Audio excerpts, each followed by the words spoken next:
pretty well, man. Doing pretty well. Definitely excited to win some games here. Got some familiar names on both teams coming up first, so it'll be fun.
Well, it should be pretty good. I mean, chicken connoisseurs over the past couple of weeks have definitely gotten, I mean, worlds better, I would have to say. So I think that really kind of going into this matchup, chicken connoisseurs looking good to try to push through and take on a familiar but also tough opponent, an ego check, who is the #1 seed. So I don't know, it's going to be an interesting semifinal, but I think chicken connoisseurs are going to be able to edge out Clips GG here in this matchup.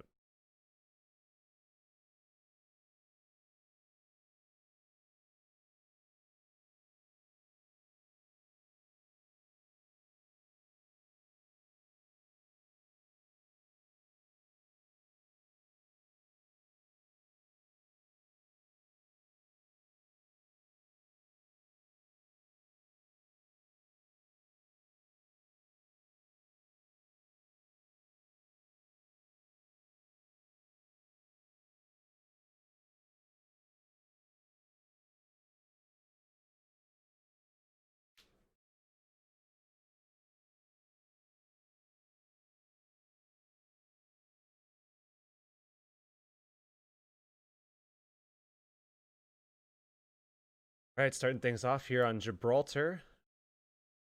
Kind of thinking that we might see some 2 action actually coming out from Chicken. Been something of a staple for them, I think, as of late with Hazy coming over to D often. But the thing that I think works for them as well is that Winston as well actually kind of icy. Only guy here that hasn't picked quite yet. And then I mean, typically you see him go for something stuff, but I don't think that he's going to be pulling that one out here on the defensive side. Actually, we will see him going over Hog instead, and they're going to be triple tank strat here. Not out of the ordinary, but typically you would see kind of like a Winston this composition. However, the Reinhardt's going to be. I'm not. Nope. Okay, hold on. You're not coming out. For some reason, you're not coming out at all on OBS, but I can hear you. Hold on, let's see if we can fix this. I think I can get this. Yeah. All right, try now. Are we muted? Hopefully this is okay. I don't know what we're good. Was. All right. For some reason. So nobody heard the introduction. Wow, that's awesome. That is awesome, guys. Well, while this goes on here, while this bit of action, this is the round of 8. We got Chicken Connoisseurs taking on Eclipse GG. I'm actually gonna go through the introduction after this map is completed, guys. Tell you about what's going down here, some good news for Academy Gaming and whatnot, and how to do the match Reno as well. So we're just gonna get right into this one. Thank you, Jurix, as always. Oh, there's a hook on the Icy on the payload here. He's the first to drop in on Watchpoint Gibraltar. Like I had actually said, our map order is Watchpoint Gibraltar to Nepal and Dorado. Getting things started from Eclipse, looking really strong to get this one underway. I don't know why, but for some reason, my crosshair is bugged as well, so it's a little dot on the screen, but that's okay. Moving forward, I mean, Chicken Connoisseurs fell a little bit short on their first defense hold, and now pushing back in. Icy's looking for that hook. Actually does get it off onto Sistra, and he's pushing forward. They should be able to find that pick, but... looks like the game audio isn't there. Interesting. No game audio. That's not really good. Anyhow, take a look at what's going on in the payload. It doesn't look like too much trouble's coming out here for the side of Eclipse GG. Man, this is all good now. All good. Okay. Hopefully. All good? Hopefully. Okay. Looks like everyone in chat saying everything is good. All right, guys. Sorry about the issues that we had going on there. Already a payload down here. 5 minutes to go. Chicken Connoisseur is not looking the best here on defense. Definitely falling a little short in Gibraltar, and again, I think a lot has to do with the fact that Learn to Play is on a Reinhardt here, and I think this will kind of even things out a little bit now that going into this hangar phase of the map. But pushing forward, we're already seeing Sayonara take out Slayer Gramps, and they've just been getting picked left and right here, Storm. Sayonara finding a hook actually to get the map started as well onto Icy, which kind of opened this one up for him. There's an Earth Shatter though coming out from Learn to Play. Graviton Surge out as well into a Whole Hog. They should be able to clean this one up, actually push him back a little bit with Learn to Play now out of the mix there. Torn Planet almost getting taken down. Icy now with the Nano Hog is going to be able to knock him off the payload here. Finds a kill for himself. Oh my goodness, Sayonara almost got that kill onto him, but not going to be the case here as he had the Nano Boost damage reduction. And finally, Chicken Connoisseur is looking decent here on defense. Taking that hold, and now they have a couple options. Ultimate charged up. However, they're going to be contesting the pretty similar, actually, setup out of Eclipse GG. However, it should be noted that with this composition that Eclipse is running, they're not going to be able to contest the high ground. So if Slayer Gramps can kind of take advantage of this positioning that he's in, then maybe they can actually make the most of this. We'll see if they want to charge in here. Sound Barrier comes out there from the offense from Jesus. And there's the attack visor from Mikolash, I think it's called. He has a Nano Boost as well. Picks up one for himself, Hurix, and just like that, only a few ultimates actually used from their side. 3, I believe, but in the end, it's going to be Eclipse again cleaning this one up, and Chicken Connoisseur is really struggling to get anything going here. Gramps now jumping down with attack visor. He is going to be able to take out this soldier here. Mikolash going to be eliminated, and there is another kill from Slayer Gramps as he's just completely coming alive here, Storm. And it looks like Hurix, your audio might be a little bit low, so hopefully we can get that actually, turned up for some reason. A little bit. Hopefully it'll all be good. Louder, to be honest. Oh, really? Well, Yeah. turn my voice down a little bit, You maybe also then. said that I was really low, so I don't know what's going on, man. What's happening? I couldn't tell you. Hopefully you can get that fixed while we progress through this map here. 3 minutes to go in the hangar phase. Chicken Connoisseur is barely managing to put up a defense there. It looked pretty rocky, actually, to get the entire map started. Didn't really have much of a defense for the first checkpoint. Second checkpoint hasn't looked the greatest, but we're going to move in again here. There's the Graviton Surge coming out from Sistra. They pick up a few kills into this one. Didn't really need to use much else other than the Whole Hog off of that one. A Nano Boost, though, on to Learn to Play. He's going to try to clean this up. Finds a kill for himself. He should be able to follow up onto the Ana, potentially. That's actually going to be his next target here, who actually skips around to safety. Meanwhile, Slayer Gramps is taken down up top, and it does not look good for the Chicken Connoisseurs. All right, so I think I fixed everything. Everything does it sound better now? Does it seem louder? You sound a lot louder now, yeah. Okay, that's definitely a positive direction. Hopefully we got everything fixed. We had a little bit of a T-Tours moment there for a second while I was fixing that, but I think everything should be sorted now. Nonetheless, it's going to be Slayer Gramps once again up top, forced to jump down to contest here, and that will be Mikolash coming through with that attack visor just to clean things up, and they secure that objective. And honestly, this has been so uncharacteristic of what we're normally used to seeing with Chicken Connoisseurs. And I came into this one because you guys probably didn't hear me earlier. Eclipse is a team that actually got second in, it's not called the Cow League, it's called like the Soft Block something. It's a pretty big tournament. They've got like Soft Block Arena or something like that, I think? Yeah, it's like the Athena Cup. That's what I'm thinking of. Yeah, that's what it is. That's what it is. Yeah, they got second in that tournament yesterday. They lost to Evil Geniuses, previously Eastwind. In that tournament, took out a couple of names, but you know, coming into today, expected them to put up a good performance. But right away here, it's Slayer Gramps coming out with a one-on-one kill there onto Miko. There's a second as the Earth Shatter from Learn to Play actually connects onto a couple for themselves here. And finally, Chicken Connoisseurs again going to put up a defense, but they're going to need a couple of more of those to try to buy some time here. Slayer Gramps consistently finding himself in really, really good positions here, Storm, and trying to take the most of that. Now, with the timing that they have here in the bank, I mean, they're going to have to pull out a pretty solid defense here, and really, I mean, really kind of want to see Calvo get up that Nano Boost pretty soon here so that Slayer Gramps can take that attack visor and make it work for them, and they actually do pull it out, and he's already finding that opening kill, might find 2 more. There's no one really contesting him up on the high ground here. That was a good Graviton Surge coming out from Sistra. They had a decent amount of follow-up as well, but Slayer Gramps still sitting up top here. No one's going to deal with them. Another kill in the bag coming out for the Soldier 76 for Chicken Connoisseurs, who cleans this one up. Jesus going to be taken down, and just like that, the Nano Visor working out tremendously here for Chicken Connoisseurs. Still 2 minutes to work with, but this quite often can be a difficult point to actually get through. 155 remains here, and not really a lot of options if you're Eclipse. I mean, Sayonara going to be coming through with the whole hog pretty soon, but you really want to see something used in conjunction with it, you know, a nano boost or something like that to try to actually find some lethality with that ultimate. But it's going to be DSP Stanky actually coming through with Slayer Gramps, and they're going to find the kill on the opposing Lucio. Jesus going to be dropping. They're going to have a 6v5 advantage.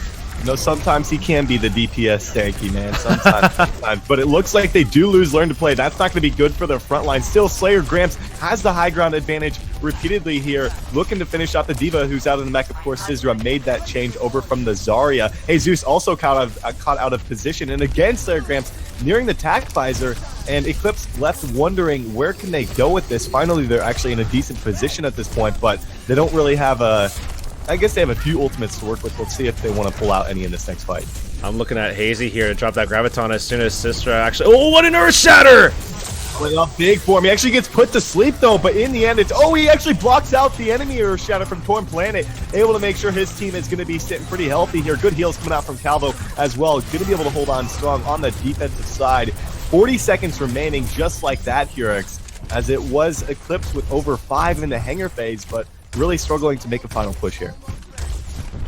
Again, just Jhin Connoisseurs in this last stage of the map looking a lot more solid here, and I think, again, the ability for the Reinhardt to be more effective in this stage, I think, does help them a lot. And now with the sound barrier as well as that Nanovisor combo, I mean, they just have so many options here, Storm. Almost everything is good to go.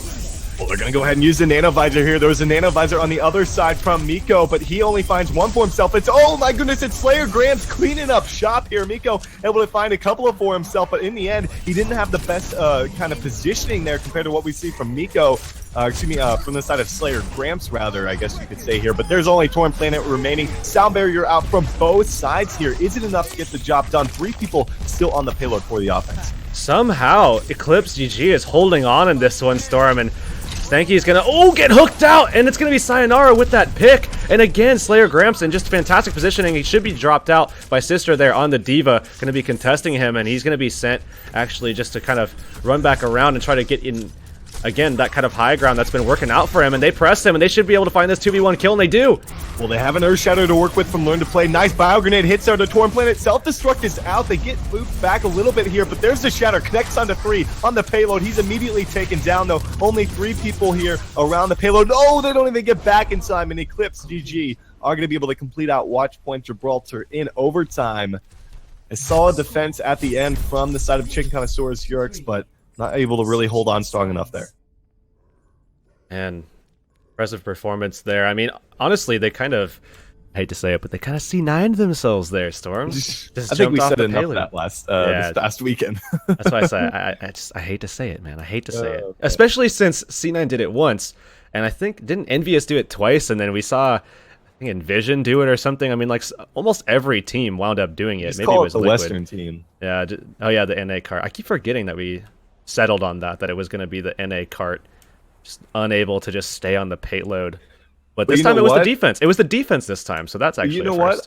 I have time for an introduction now since it was muted for the first time. So, guys, welcome to the AG. He's muted. He's muted. He's muted. You're muted.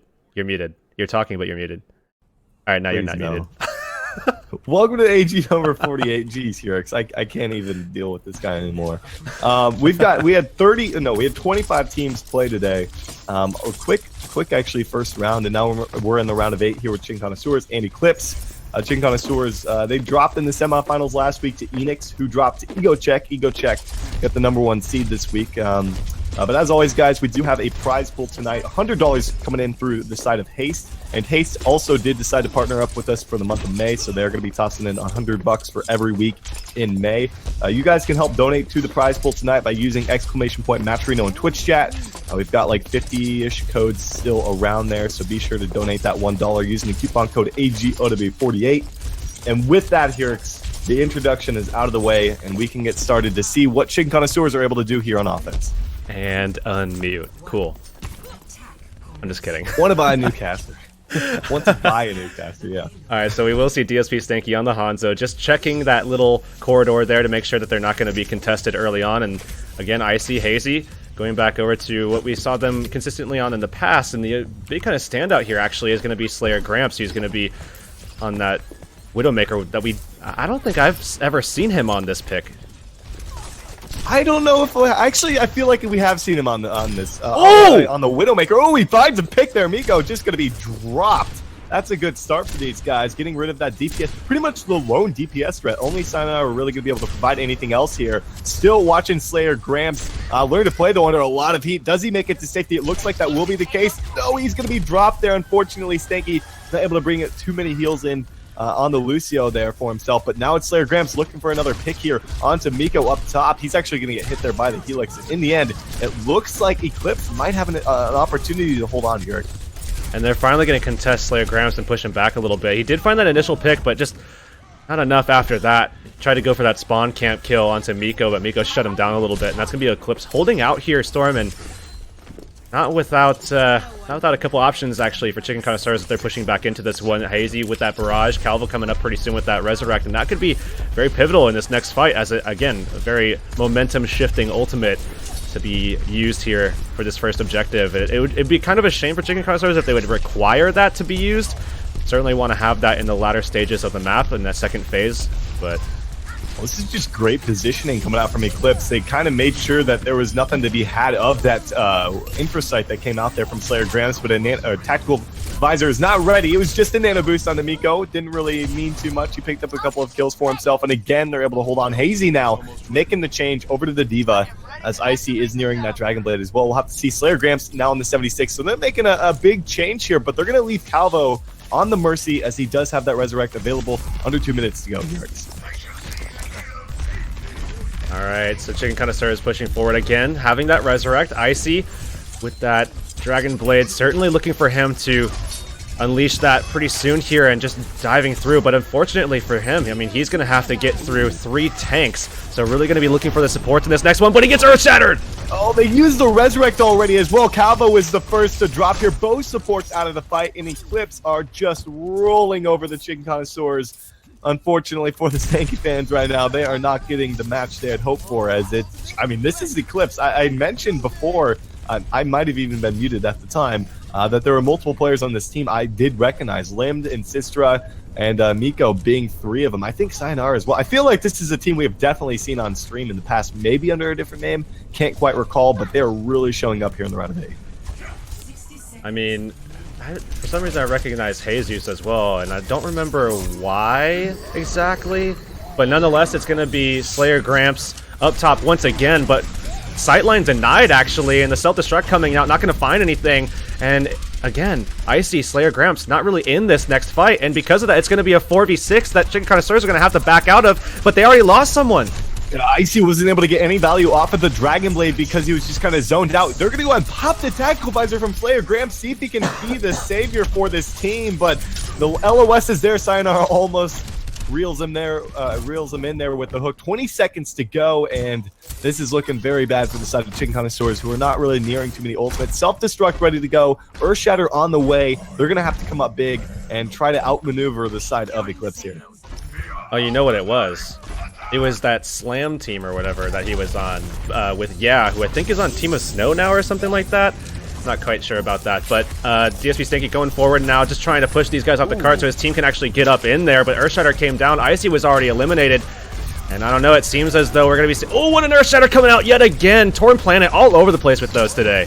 And I think that's going to be it. Slayer Gramps is here on the Tracer. He is going to be taken down in a matter of seconds. It is him against the world, and just like that, he's still alive some way, somehow. Finally, he's going to be dropped here. No one's going to be able to make it back in time. And Eclipse, GG, going to be able to make the hold before the first checkpoint here, putting themselves in a very strong position to be able to take the series, as we are going to be heading to Nepal for the second map. Nepal definitely favors the side of Chicken Connoisseurs a lot more than Gibraltar. I mean, this is probably the... I don't know, this is probably the worst map I've ever seen Chicken Connoisseurs on, at least in the past 3 to 4 weeks or something like that, ever since we've been consistently streaming them as they make their way into the round of 8. I mean, yeah, going up against Eclipse GG, this is certainly a tough team. I think one of the tougher teams that they've faced, and interesting matchup for the round of 8 for sure.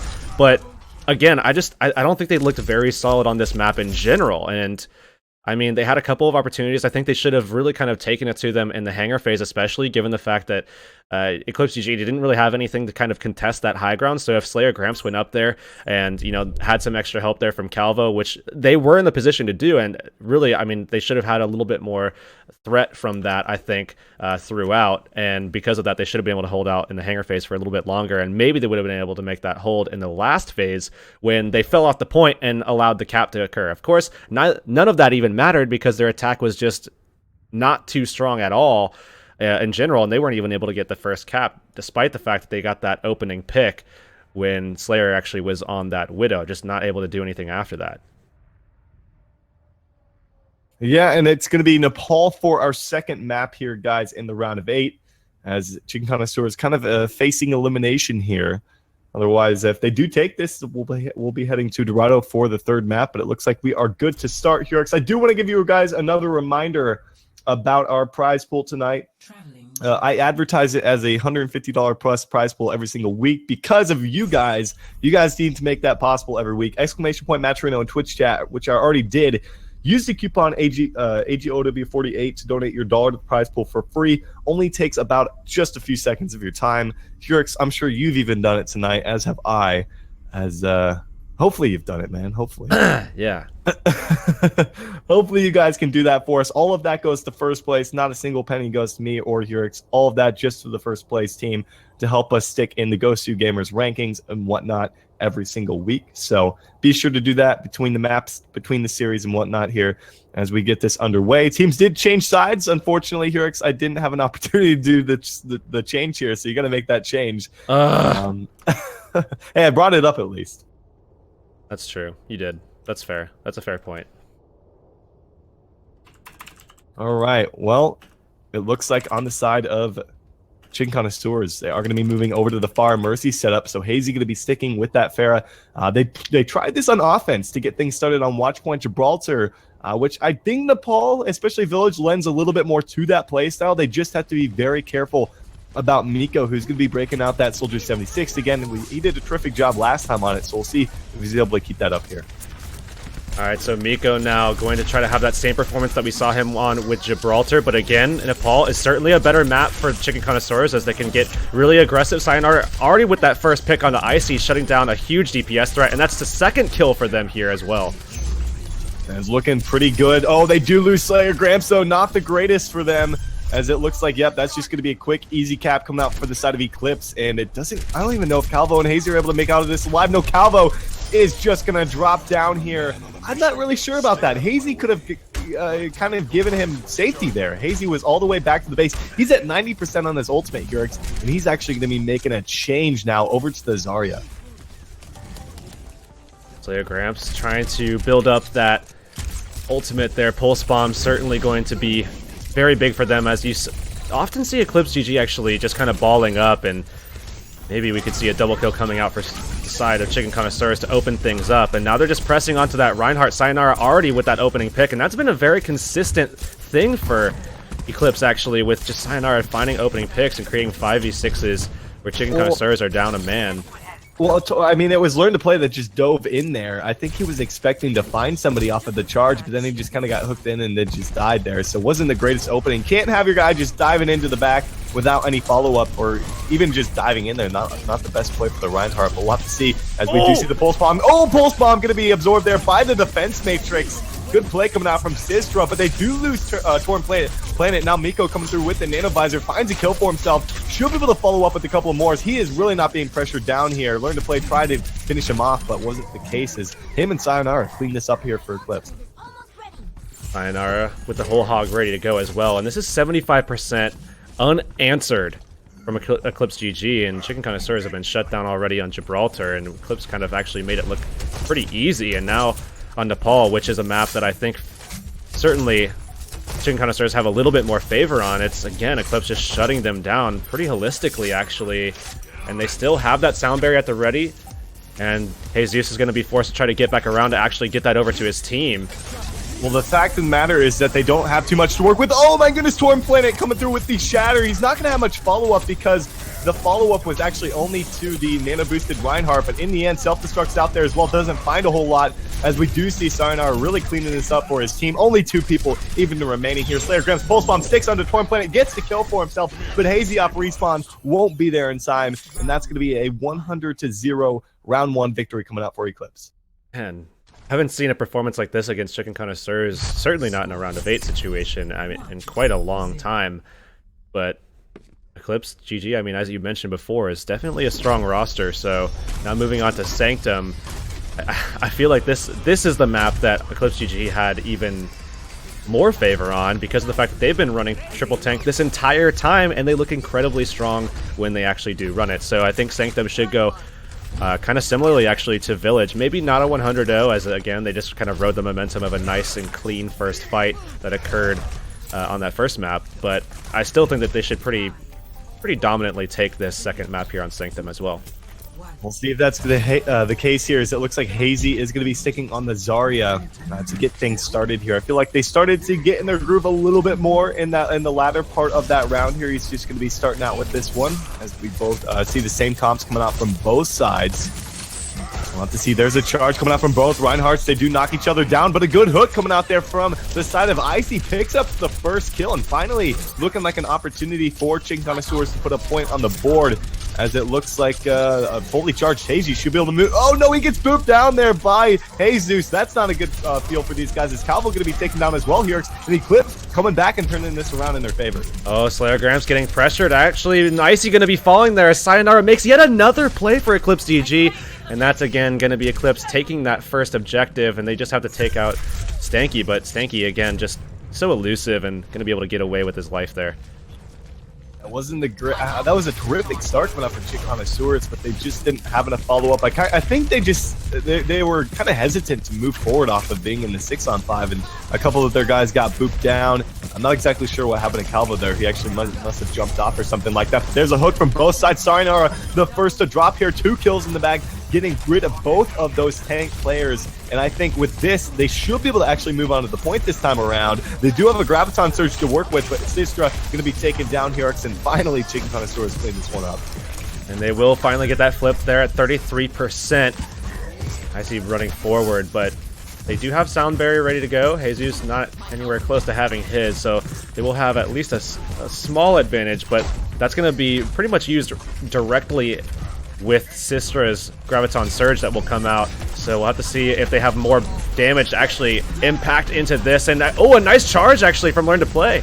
Well, still not a whole lot really came off of that. There's an Earth Shatter from Learn to Play as well. He picks up 4 off of that one. They do have the whole hog out from Icy, allows them to be able to have a little bit of follow-up with the kill. And in the end, I think that was very well worth it. They didn't utilize that Nano Visor. I definitely wasn't needed. Didn't have to use the Graviton Surge as well. Just comboed up with Learn to Play, and Icy cleaned it up, and now they have the lead here in the second round.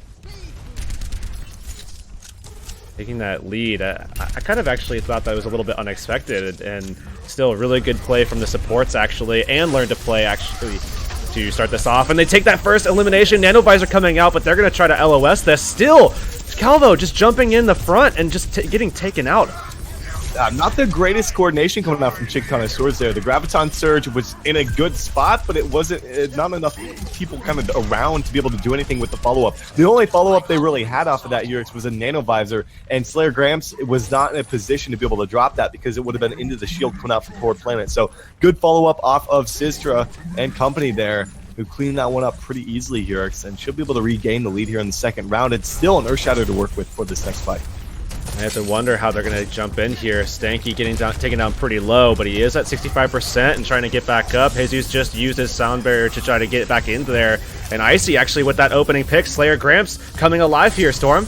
Nano Visor's out from him. He picks up 2. Should be able to be a third one as Sistra just jumps off the edge. Another flip, and a flip of the point here, as it looks like this could come down to one final fight. Earth Shatter out from both sides. Other than that, not a whole lot to work with. I guess if you are Eclipse, you do have to worry about the Sound Barrier from Stanky. Should he be able to get that off in this next fight? So Chicken Connoisseurs looking a pretty good position here to be able to tie up Nepal here. Last time around, Sistra's Graviton Surge got canceled out by DSP Stanky Sound Barrier. This time it's not going to happen. Learn to Play coming back with an Earth Shatter, though, kind of opens up another Earth Shatter to come out, and they just get each other with it. Looked pretty good from that one, but learn to play. There's a sound barrier coming out from Stanky here as we hit 90% for these guys.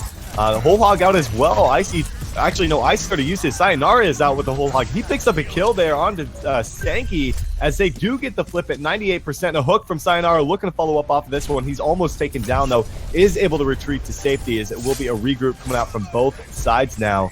And Chicken Connoisseurs looking for one final team fight here to try to secure the round.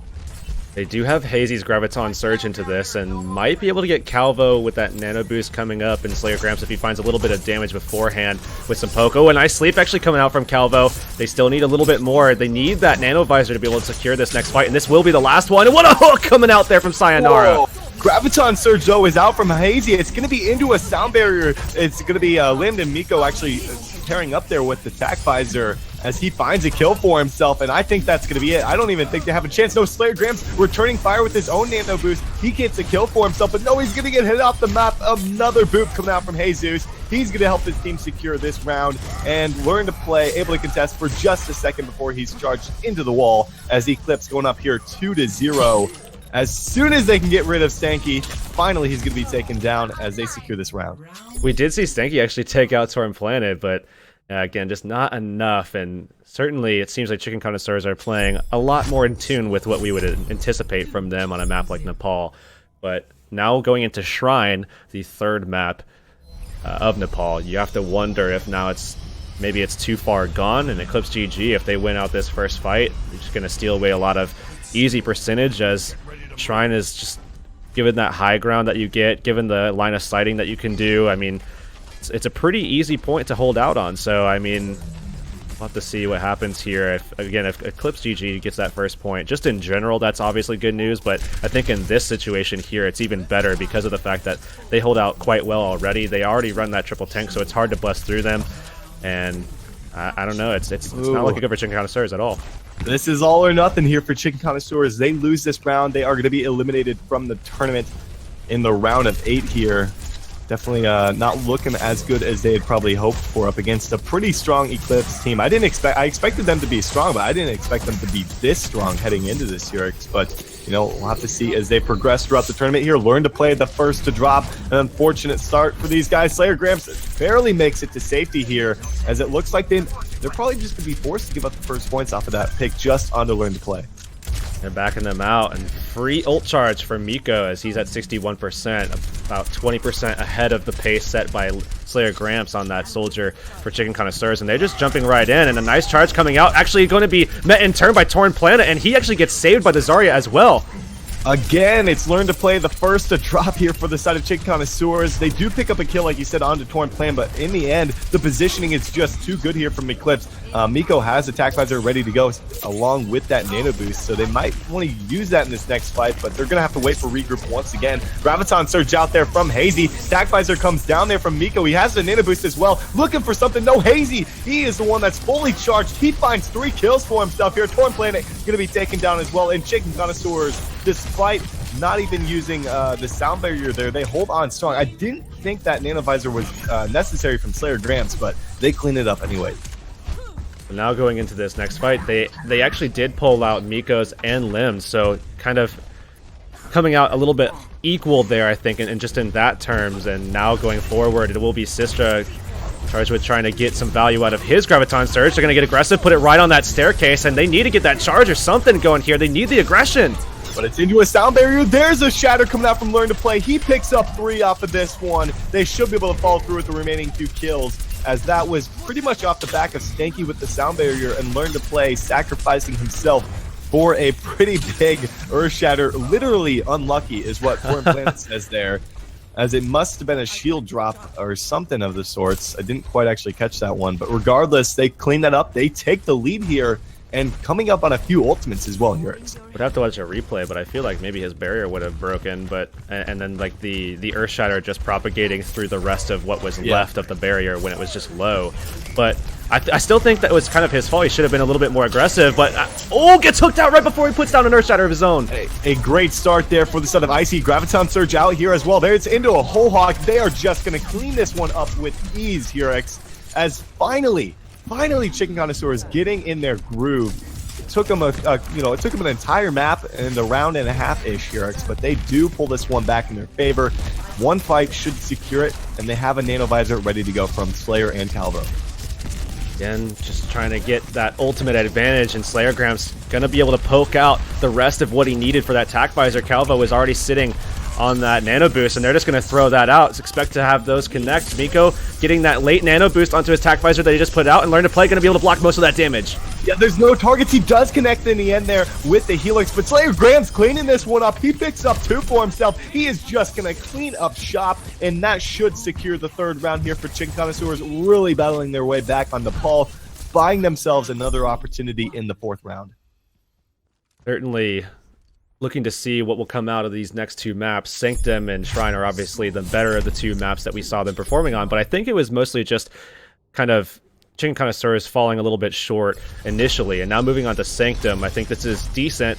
Chicken Connoisseurs, as again, this was the map where they kind of turned things around on, but I don't think it was really kind of map-centric, the issues that we saw from them. I mean, even if we went over to Village for the 5th, if it does actually occur, then I still think that Chicken Connoisseurs are going to be able to have a similar performance as to what we just saw on Sanctum before, where it was going to be kind of back and forth a little bit, maybe even on Shrine as well, but again, Shrine, their ability to hold out is just pretty strong, and that one is kind of map-centric. But now going into Sanctum, this is going to be an all-out brawl here. Chicken Connoisseurs certainly wanting to take it to that round number 5, try to win out so they can take it to a map 3. This, thankfully, is the map that they looked pretty good on here. They lost it, but they did start to get back into their group to get things started. There's Learn to Play with the charge into the back line. Both Reinhardt's down and out of the fight. Not a big fan of that, but, as long as they do return fire with a kill of their own, it should honestly put them in a pretty decent position right now. They have a positional advantage being on the point, or at least near to it. Oh, there's a hook, though, coming out from Icy. A late projected barrier, not going to be able to save him from Sistra, and that should be first point secured here for Chicken. And Hazy pushing forward. I mean, he's pretty far ahead as well with the 100 energy, just like blazing through the barrier actually of Torn Planet, and he's just maintaining that energy level, looking to try to get that Graviton Surge early on, because that will certainly give them a lot of momentum pushing forward. He's back at 100 again, and looking for that to get up at 95% that he's sitting at here, Storm.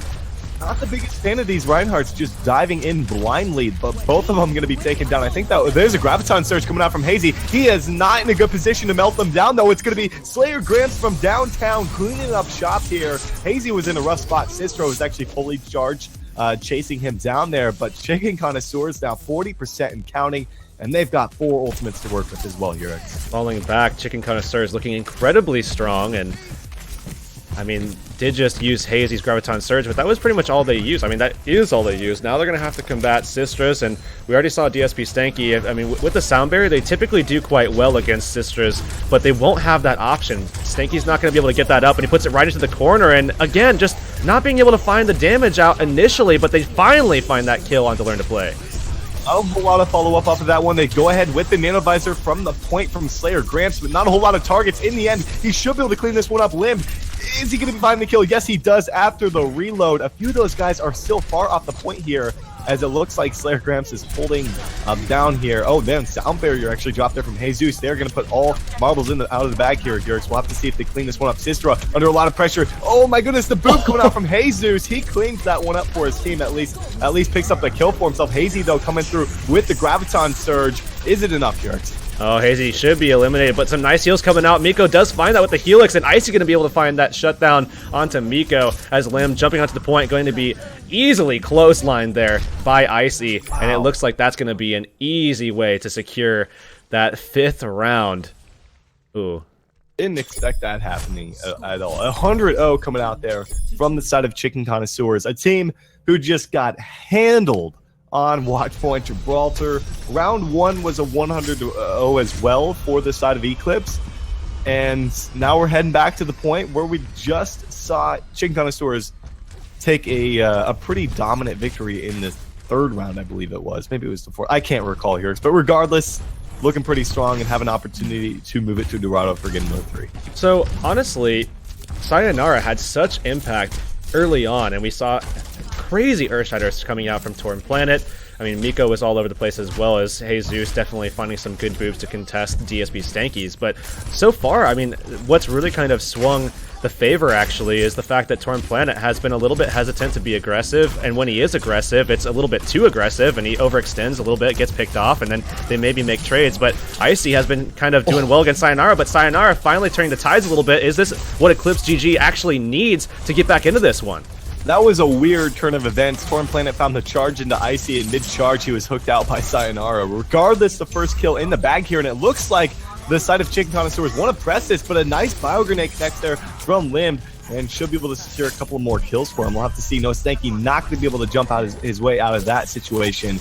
And the Eclipse this time around coming through with the first points, trying to make this a game in the round 5. Look at Slayer, Gramps, and Calvo, though. I think they have a pretty good shot at actually trying to get through and securing this point off of a second fight where yeah, exactly. So he was able to do a lot of damage in that last one, just throwing DPS into Sayonara and actually Torn Planet as well. And because of the fact that Icy wasn't up, Miko wasn't able to do that same thing. So they're going to be able to get their ultimates out very early on here. Love to see that shield is about down. That's the biggest worry for Slayer. He's going to go ahead and pop that attack visor. Avoids the Earth Shatter just narrowly, but Sayonara picks up 2 kills. It's not enough for Slayer Gramps. He's going to be taken down. They had a couple of kills for himself on the side of Chicken Connoisseurs, but it was just not enough. The follow-up going off that Earth Shatter was too much to handle for Chicken Connoisseurs. On top of that, Calvo actually didn't manage to get out that nano boost to Slayer Gramps, so he didn't have that extra little bit of damage to actually secure those kills on the backline and really kind of give them that momentum and create that snowball effect going up against a tank strat that Eclipse GG is actually performing quite well with so far. So nano boost still at the ready, and now they really kind of want to use this because he's been holding it through this fight now. Graviton Surge out there into the whole hog as well. That should be an easy cleanup crew coming out with the bio grenade again. Man, Limbed is on top of these bio grenades, man. Perfect timing from him. 70% now. This is the final opportunity for Chicken Connoisseurs, who looked so good in the previous 2 or 3 rounds here. Can't muster it up here in round number 5, it seems. Now the problem is that the 3 of probably, I would guess really the only more impactful ult that they have on their lineup is going to be the Graviton Surge, but other than that, they have 3 of the other strong ones. That Nano Visor going to be dropped, as well as that Sound Barrier at the ready that they have over DSP Stanky. Chicken Connoisseurs not with that option, and it actually does get pulled out, and they should be able to find 2 kills immediately with it. Oh, Miko coming through big for his team. He is dropped there by the whole hog. Last ditch effort coming out from Icy with the Nano Hog. Sound Barrier from Stanky connects onto him, keeps him alive. He is able to take a breather. Still, he's going to be charged into. Torn Planet has an Earth Shatter if he wants to drop here. Stanky is going to try his hardest to run around on the point as long as he possibly can. Furix, he's still on the point contesting this one, as the rest of the team, both sides of Chicken Connoisseurs, are now back in the fight. Missed charge coming out from Torn Planet is going to allow Learn to Play to keep himself alive for the most part. There's the Earth Shatter into the Graviton Surge coming out from Hazy, though. Isn't enough to get the job done. There's no one there to follow it up. Icy here is on the Tracer. That's going to be him taken down in a matter of seconds. The team kill is out, and that's going to be a 3-2 win coming out for Eclipse. They will be moving into the semifinal. Really solid performance from Eclipse. Came back, Chicken Connoisseurs battling into it, but just not enough. Sayonara with a great performance there. And we did see Slayer Gramps doing a couple of really good things. I mean, that 90% after that first fight, just kind of laying into Sayonara and Torn Planet initially. And that was actually the first time that we saw Slayer Gramps actually dodging out on that elephant side with the staircase where he had that nanovisor and just dodging out the Earth Shatter. Second, of course, happening in map number 5. But still, Chicken Connoisseurs, I mean, going to be eliminated in the round of 8. That's not something that we've seen lately at all. A little unfortunate for those guys. Hope to see him back next week as always. Love having them play in the AG tournament. But yeah, that's going to be it for the round of 8, guys. We do have a semifinal match that's going to be coming up next. We're going to keep going with Eclipse. They'll be taking on more than likely Ego Check in the semifinals. Not sure on the status of that match, so I'll try to actually keep you guys informed on that one. A couple things before we head to a break. As always, huge shout out to our partners over at Haste and Matcherino. Haste tosses in $100 to the prize pool every single week, including for the month of May as well, all 5 weeks in May, and Matcherino as well with the $50 every single week in coupon codes, which is entirely up to you guys to toss in that coupon AGOW48 into the Matcherino. But yeah, GG's to both teams. Unfortunate that Stanky and company are going to be eliminated. Hope you guys stick around because we have a lot more Overwatch action coming up next. So we're going to head to a break, guys. When we're back, Eclipse up against potentially Ego Check in the semifinals. Don't go anywhere.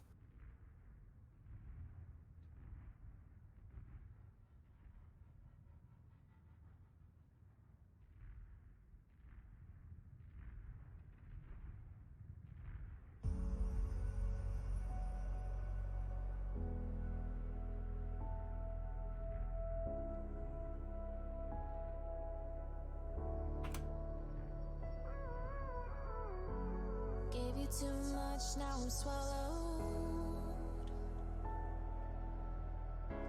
Now I'm a fool while you're breaking rules.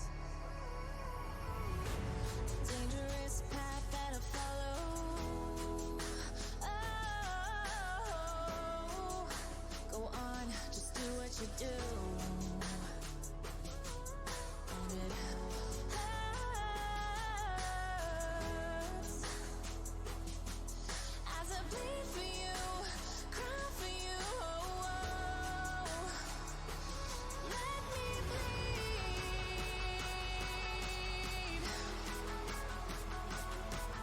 as I bleed for you, cry for you. Let me bleed. Let me bleed. Let me.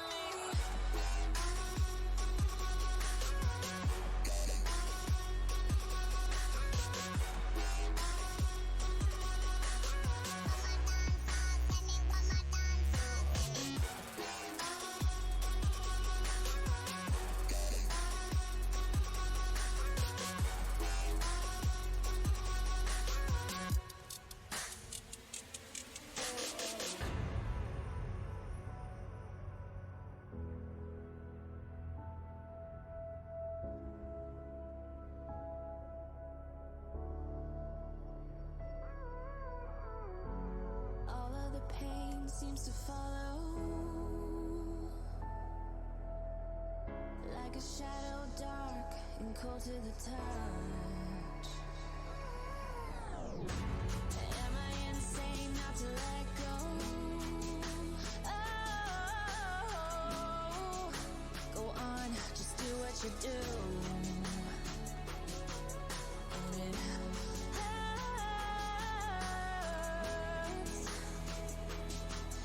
as I bleed for you, cry for you. Let me bleed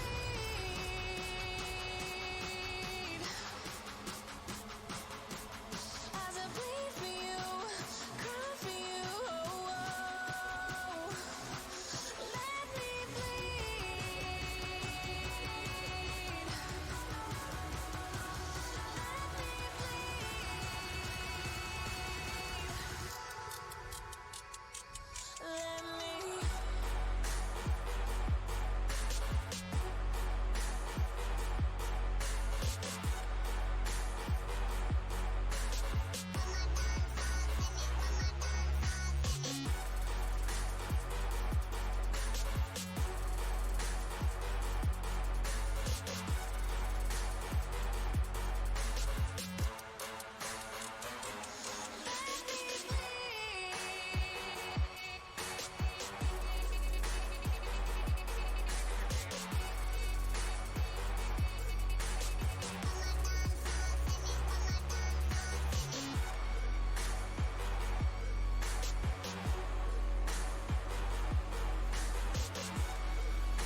distance between us.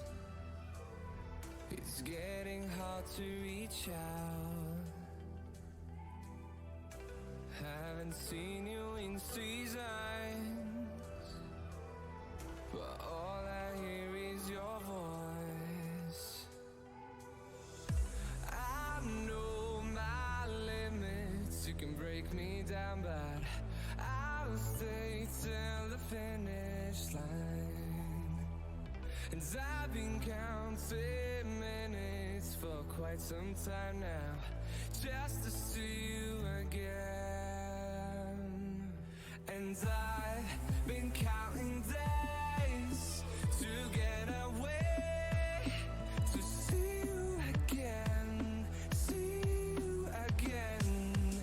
Been finding ways to get away, to see you again, see you again.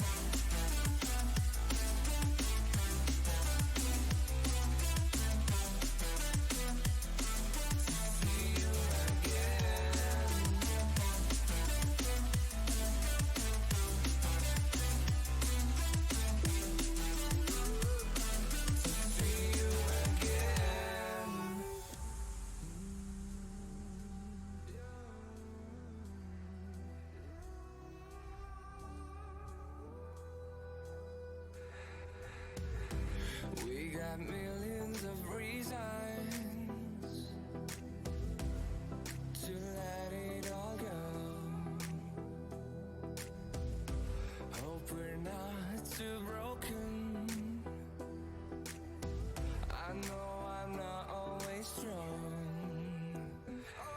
And I've been counting days to get away, to see you again, see you again. Been finding ways to get away, to see you again, see you again.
We lose ourselves in the spirit of things. We lose our sight when we put our trust in things of this material world, of things that fade away. Let me keep coming back, keep coming back, keep coming back, keep coming back, keep coming back, keep coming back, keep coming back, keep coming back, keep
Welcome back, everybody, to the Academy Gaming Weekly number 48.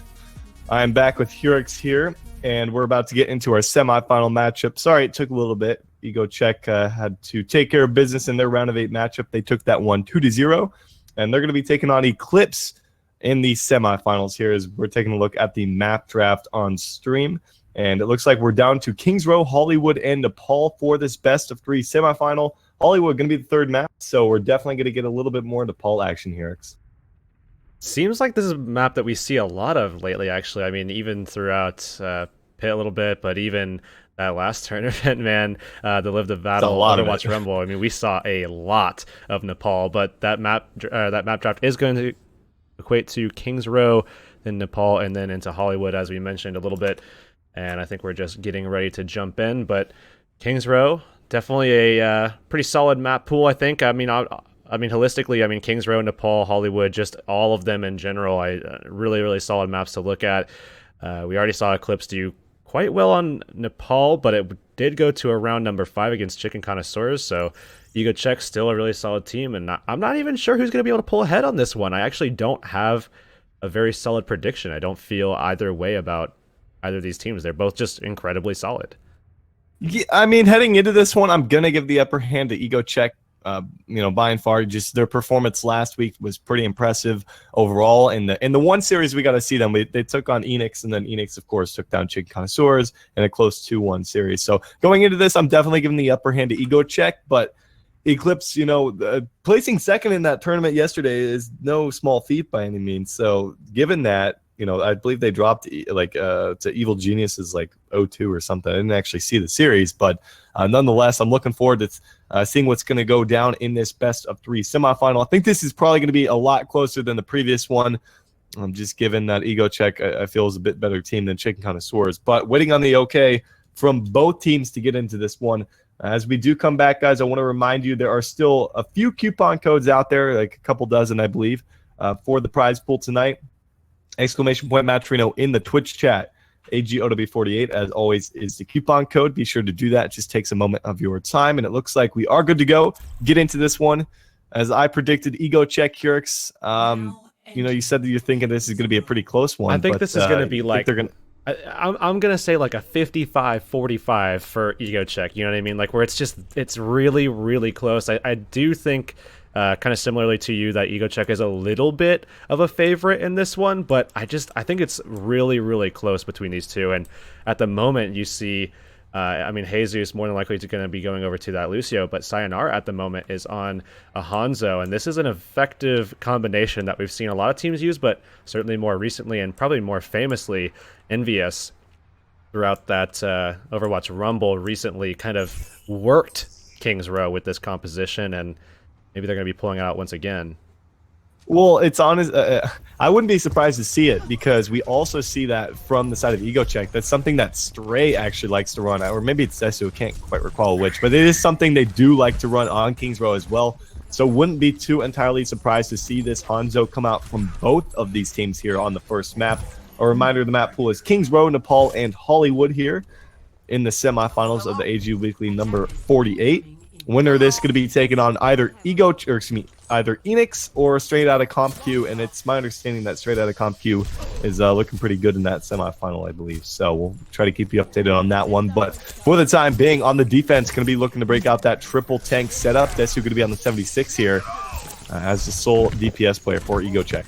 So Sayonara actually going to swap over. They're going to run that triple tank that they ran throughout their first series that we saw on stream up against Chicken Connoisseurs, and certainly I think Sayonara is one of those really, really solid Roadhogs. Definitely had a great performance against Icy in that matchup, but going forward, I mean, I still wouldn't be surprised to see a Hanzo come out, like you said, in this matchup. I mean, certainly not at this point from Eclipse, but pushing forward, Eclipse already getting Rubu down pretty low.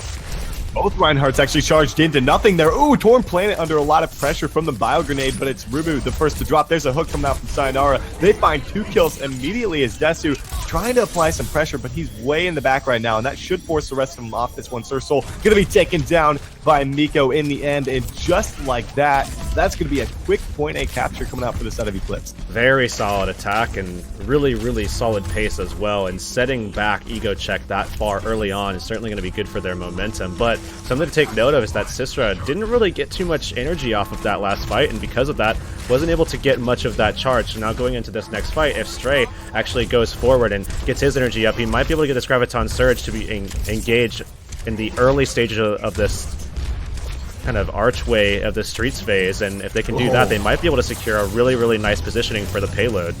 What was that hook? I don't know how that hook actually came through all the way, but in the end, it didn't really matter too much. Sayonara dropped, but Miko up top with the high ground there, he just cleans it up for the rest of his team, and just like that, Eclipse going to be able to steamroll forward with the payload again, not even needing any ultimates. I don't even think they had a whole lot to work with in the last fight here, but coming up on about 5 of them. Sistra still sitting at 50%. Stray has a significant advantage in that term, but regardless here, the rest of his team looking pretty good for the next fight. Eclipse just really solid with this triple tank. They're not getting very aggressive. They're just biding their time, taking fights as they come to them, and winning them pretty effectively. It's Onyx with a nice hook on a Torn Planet, but not finding too much damage initially at all. Nano Visors out from both sides. Desu has the upper hand, though. He was hit by a projected barrier to keep him alive. Desu picks up 3 kills, and finally Ego Check gonna show some resistance. Excellent play coming out from Stray and Desu there, as Miko was just kind of left wondering what happened with his own Nano Visor.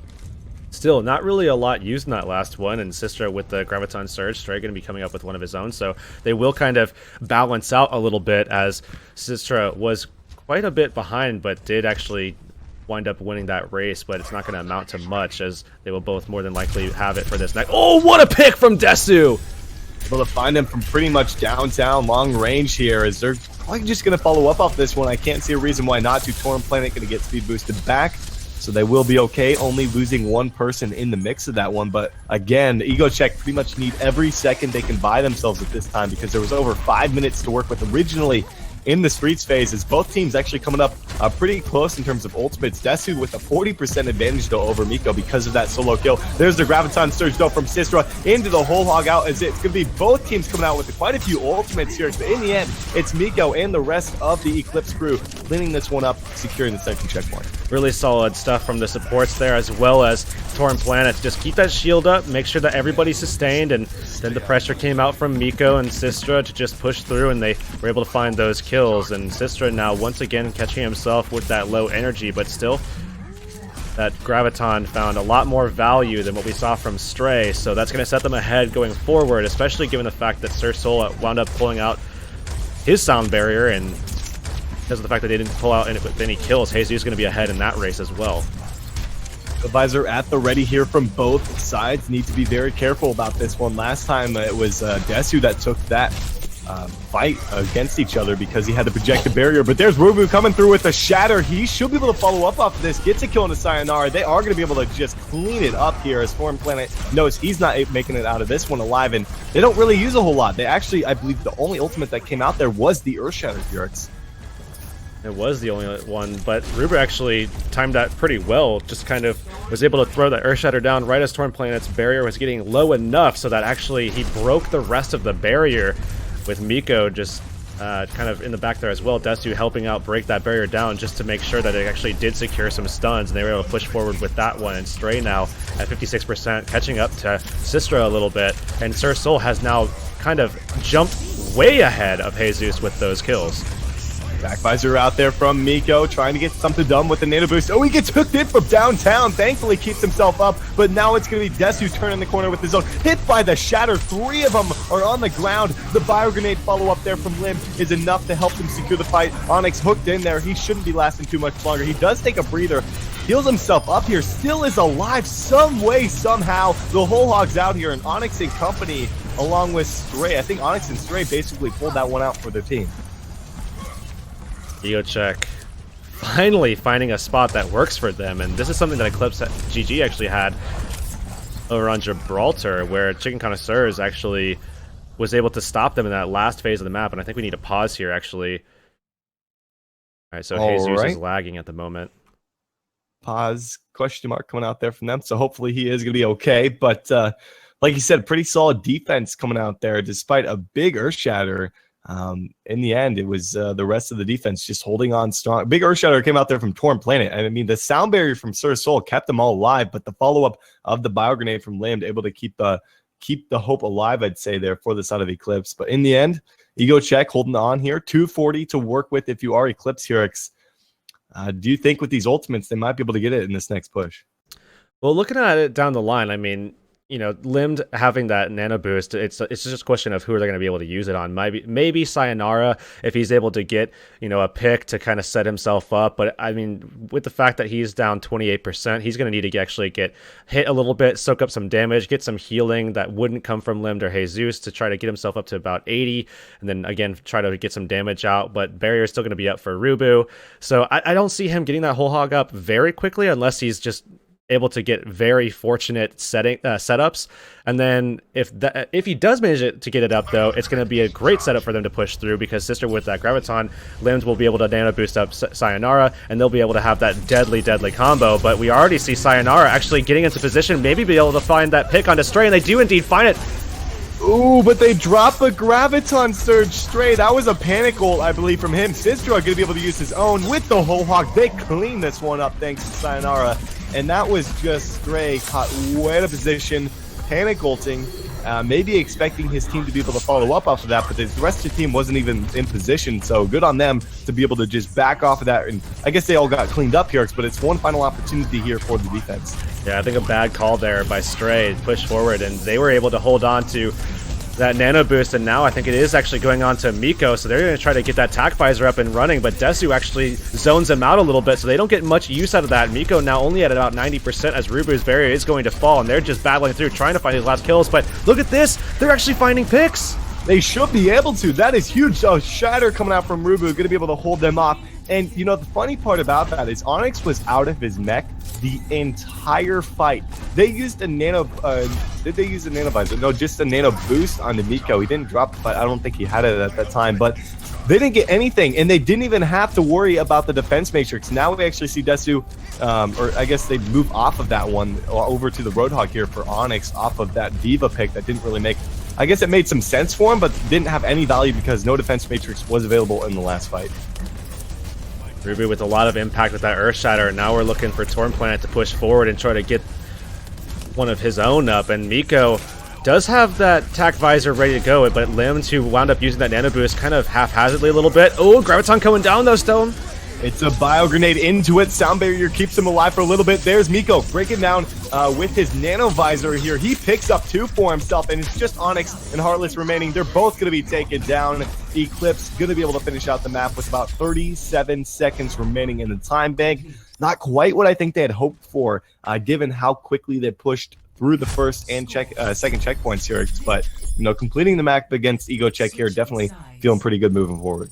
Now the question is, what does Ego Check can actually pull out for their attacking phase? We talked a little bit about how it could be a Hanzo Zarya setup, which certainly will give them a good pacing if they're able to find those picks initially, and then the Gravitons, of course, being able to work out well in their favor. And it's Onyx, certainly a very solid Roadhog, so I think they have opportunities here. But the question, again, is just going to be, I mean, are they going to be able to pull this out? Desu now with the Hanzo pick, Stray is typically their Zarya, so maybe this actually might come to fruition here, Storm.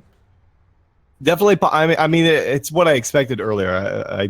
We had seen them play this before on the King's Row, going with this Zarya Hanzo pick. We kind of didn't expect it. We saw it for just a brief second from Eclipse. They decided to go with something else here, but I wholeheartedly expect them to go with this setup from Desu and Stray. Works so well for them in the past here, and they definitely have to complete the map. Otherwise, they're going to end up going down 0-1 in this series. But we'll see if that's the case. Eclipse, you know, coming out looking a little bit better than I anticipated. They looked pretty good in their previous series against Chicken Connoisseurs, where they won that 2-0. Almost dropped Nepal. Almost had the reverse sweep coming out from Chicken Connoisseurs, but wasn't quite the case there. But going up against Ego Check, definitely didn't expect them to put up this quite this fight, Jurek. So we'll see if they're able to hold on here on defense and look for a map victory. Oh, that's a spectator error there. Arrow going off to the side. Ooh. We don't like to see that kind of thing. But anyways, Desu, again with that Hanzo pick, and it seems like Ego Check is going to go with this. We'll have to see if they actually wind up sticking with it. We already have seen them do this in the past, so it wouldn't be a surprise if they actually did go through.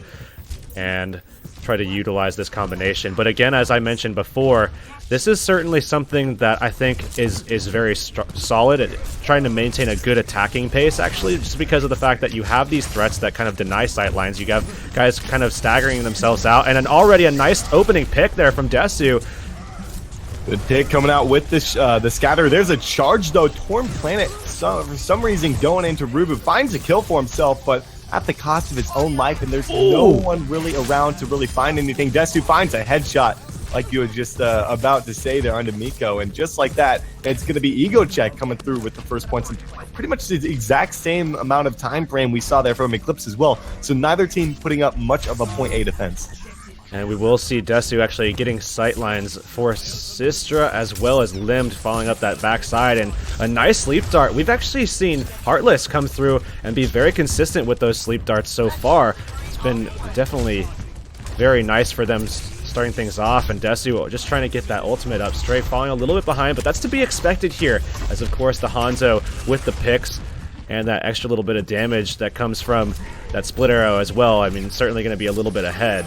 Oh, Onyx coming through with a hook up top. Miko just going to be dropped here, and this should open up a big window for them to move through. Torn Planet breaks down the Shatter. What are you doing, man? He hits a couple, but there's no one there to follow up off of that one. Trying to be a one-man army against 6 from Ego Check, who should just continue through with these kills as well here. Sister are going to be taken down, and honestly, this could be a second checkpoint in the bags here for Ego Check. Look how different they attack, actually, in comparison to Eclipse. Look how far forward they are, just holding this up, and you have to look back and remember that Eclipse GG, when they were pushing forward with that triple tank composition, very slow pace, taking fights as they came.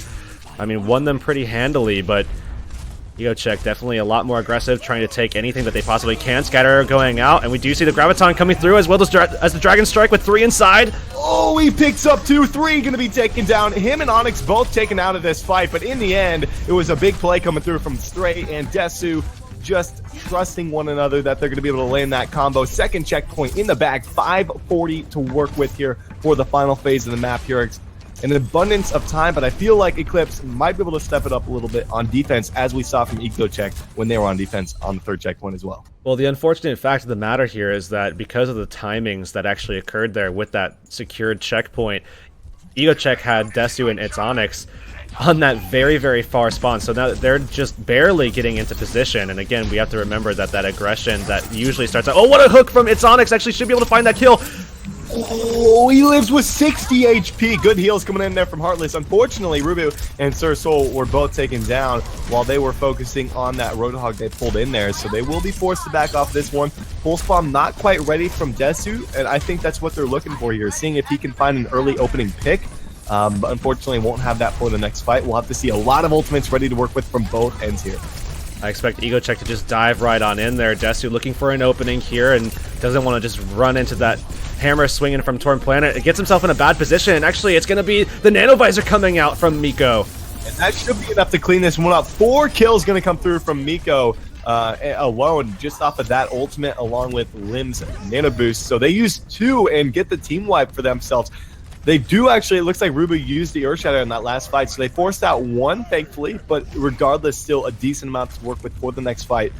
If you are the side of Ego Check. Still 4:15, plenty of time to work with it as well. But there's Rubu going to be hooked in here. They do get a counter hook. Graviton search out as well from Sistra into a sound barrier. All ults on the table here from both sides. Onyx put to sleep though with a Nano Boost on top of him. And it looks like they might have an opportunity to move forward off this here. They actually could have caught themselves in a bad position there. And it's going to be It's Onyx pressing into Sayonara. Misses that shot. That would have been the killing blow. But with that miss, I mean, it's going to be Sayonara slipping back around after getting that heal off, and now they're going to be pushing on forward. So 4 up for Ego Check, could have been 5, and they will be able to take a few kills here for free as well. Very surprising they're able to pull that back in their favor, but even so, Kyrix, they hold on to the Earthshatter, Nano Boost ready to go as well for the defense, who are starting to look like they're getting a little bit more in their defensive groove. This is pretty much the same thing for both teams. Neither team holding much for the first or second checkpoint, and then the third checkpoint comes around, and we're starting to see them hold off a bit. There's a hook, though, again to open things up from Onyx, and that's going to open up a big window for something to happen. Graviton search out there from Stray. Pulse Bomb is not here because they made the change off of that a little while ago. Miko, though, gets the Nano Boost up. That's a wasted ultimate coming out there from Lim. I think he was hoping that Miko could have got something done, but this is going to be Ego Check moving forward. Stray actually should have been taken out there, I think. I mean, he was incredibly low, but they were just too busy trying to deal with Rubu there. Torn Planet actually going to be coming forward, but right into the nano boost from Desu. And it's looking pretty good here for the offense still, as Miko picks up only one with his ultimate here, so he didn't have the best kind of signs of I don't know what I'm looking for right now. I'm looking for line of sight. That's what I'm thinking of right now. Line of sight is what I'm looking for. Man, it's been a long weekend for both of us. But Desu cleans that one up for his team, and he's going to be able to find, I think, like 3 or 4 kills there. So they finished out the map with about 3 minutes, 3 minutes plus, I believe, or maybe it was a little bit less than that. Regardless, they have 3 minutes to work with compared to 1 minute Hurix, and that's a pretty big time difference. Definitely a huge time difference. I mean, 2 extra minutes is going to be big for them, but of course, both teams on their first point were, man, I mean, pretty aggressive. We're able to cap out pretty quickly, but we'll have to see. I mean, certainly Ego Check right now wants to make the most of the extra little time that they have, and if they can make a stop here, we could very well see those little control point rulings actually coming into play, as we have already in the past couple of weeks, as it is in overtime. Was that yesterday during the Rumble where we can't recall? I didn't actually know if the new rule was in at the time, but it is not just yet, so 0.1%. But regardless, you know, both teams have time, so I don't think that the 0.1% obviously not going to come into play here. But still, a minute to 3 minutes is a big time difference. That's several pushes at that. So we'll see what's going to happen here, as it will be Eclipse making the first push to get things underway. Have been notified that Straight Outta CompQ did make it into the finals, taking that series 2-0 over Enix. So winner of that, going to be awaiting the winner of this one right here. If Eclipse GG, though, if they win out this first fight, then they're going to be in a great position to just try to take as much as they can in overtime and maybe make a stop. But that's pretty much what it's going to come down to. They have to get this first point, and they have to find some distance in overtime. I think that Ego Check should be able to get their first point, no problem, especially with the time allotted. So have to make the most of this, try to create some momentum for that street phase.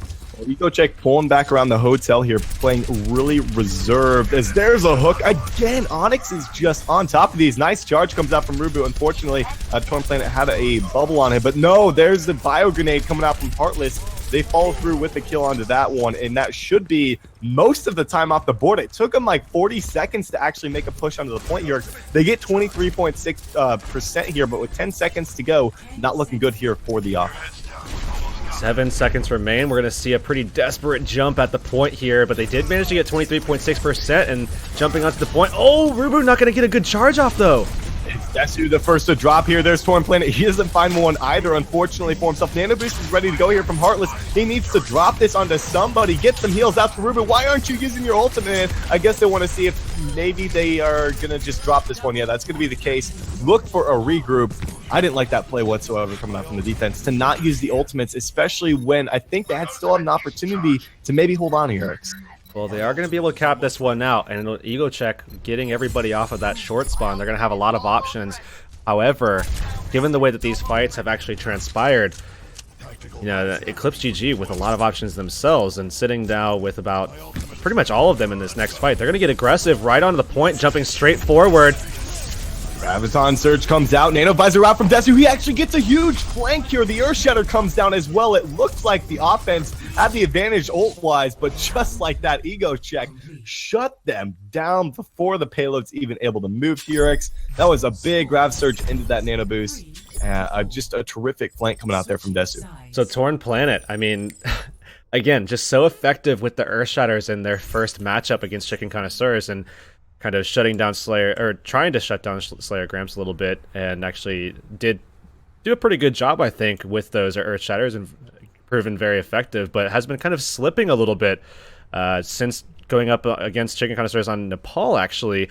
And ever since then, he hasn't been able to find those Earth Shatters as clutch as he's been able to do so in that first map that we saw him in. And because of that, Desu just sliding around that side, getting that flank that you talked about, and able to take out those backline supports that weren't even in that Graviton Surge, and then just cleaning it up with the rest of the team. So, I mean, if that Earth Shatter would have landed on a Desu, they actually probably would have won that fight, and probably would have created a lot of momentum off of that. But Desu and Stray going back to that combo that just works so well for them, and they have 3 minutes to essentially just cap out the first point, because they were very fortunate that they slowed it down to less than 11 meters away from that payload coming out. And the thing is, they all kind of respawned at the same time as well. You can't guarantee that's going to happen if you're that's going to be rough. They were all pretty much dead at the same time from EgoCheck on the defense. So the first time around, there was no defense from either team. EgoCheck put up one for about 50-ish a minute there. For the entire minute, that was allotted originally to Eclipse. Now they're going to have to do the same for 3 entire minutes. There's a hook from Onyx. Nice shield actually going to come out. There's another hook. Sayonara actually returns fire. They pick up the first kill on Rubu, and EgoCheck doesn't want to have anything to do with that. They are just going to back off if they can, and Eclipse falls through with another kill as well. Again, a pretty solid first hold, but we're going to have to see if Desu can find some picks, and Stray kind of on pace with him with those ultimates. Again, they just have so much time to work with. They don't even really need to do too much, as long as they really kind of just keep their damage up and maintain the pacing for ultimates to try to get at least one of those combinations. They should be in a pretty good position. They don't have to worry about resurrects or anything like that, so they just need one fight, and that'll be that. They have a spot on the point right now. There's a charge coming out from Torn Planet. He doesn't find anything. It feels like he keeps getting himself in these rough spots that allows Heartless to fall through with the bio grenade, and then they just fall through with that kill. Desu picks up that one for himself. Stray is going to be taken down, but still, Yurks, they have a Dragon Strike to work with if they want to bring it out right now. There's another hook coming out. That should be the end of Sayonara, but no, they actually pick it up some way, somehow. EgoCheck are just being cleaned up here, and just like that, we've got about a minute 20 already off the clock. Really, really solid defense so far, but you have to remember, again, as good as Eclipse looks right now and as good as they're holding out, they haven't given up anything as of yet. It's just going to come down to the fact that Desu and Stray, if at any point they get those combinations rolling and they find, 2 or 3 kills, and that's all it's really going to take for them to just start snowballing the point, that'll be it. That'll be the whole point. Hog out there into a Graviton Surge, though. They have the support of a Sound Barrier from Sir Soul, but there's no one in range of that nano boosted Hog. There's a kill though. Sister the first to drop here. Sayonara trying to flank here, but is it enough to get anything? Miko up top with the extra drop down, has the nano visor out here looking for something, picks up a kill. Dragon Strike doesn't find anything, unfortunately, here, as it looks like the Transcendence came through to save the day there from Jesus. 50 seconds to go, and it looks like Eclipse might have a shot at taking this first map. What a Transcendence there from Jesus, and that really came in clutch for them to shut down that combo. I mean, that's the thing that we've been looking at this entire time, and to be able to get that going, certainly great for them. Now we will see Desu in a much better position to try to take some picks, and Stray now going to be trying to just jump in and just push these guys away from the point. Desu already with that opening pick. They find 2, make it 3, actually. And I think that could very well be it. Jesus is still way in the back. Sister are going to be taken down here. That will be the first checkpoint captured with about 15 seconds remaining. And not all, man, here. They're getting the long spawn.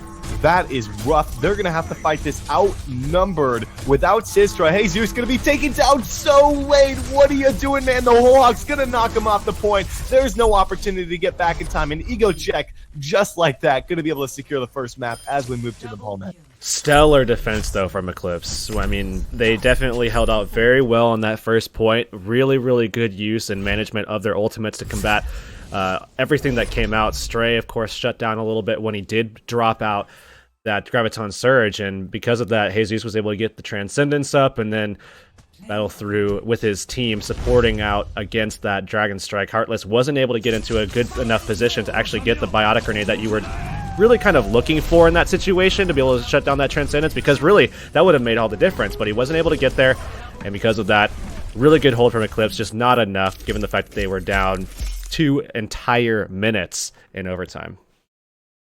Well, we're going to be heading to Nepal for the second map here. Both teams already had a taste of Nepal earlier with the set map rotation in the round of 8 here.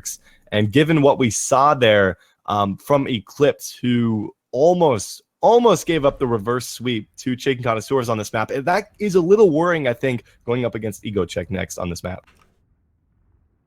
Certainly is going to be a little worrying, and Nepal is one of those maps where, I mean, all the chips are on the table, right? So when you go into this map, there's a lot of options. You have the ability to pull out things like Pharah Mercies. You have the map like Sanctum where you can pull through with triple tanks and stuff like that. And I mean, there's just a lot of options. We already saw Cloud9 pulling out a Mei this past weekend, and it had great effectiveness against Selfless to be able to shut down a tank-heavy, I mean, a frontline-centric composition, whereas just based off of space creation. And that's something that Eclipse GG is actually kind of using a little bit, I would say, with Miko kind of in that same role himself.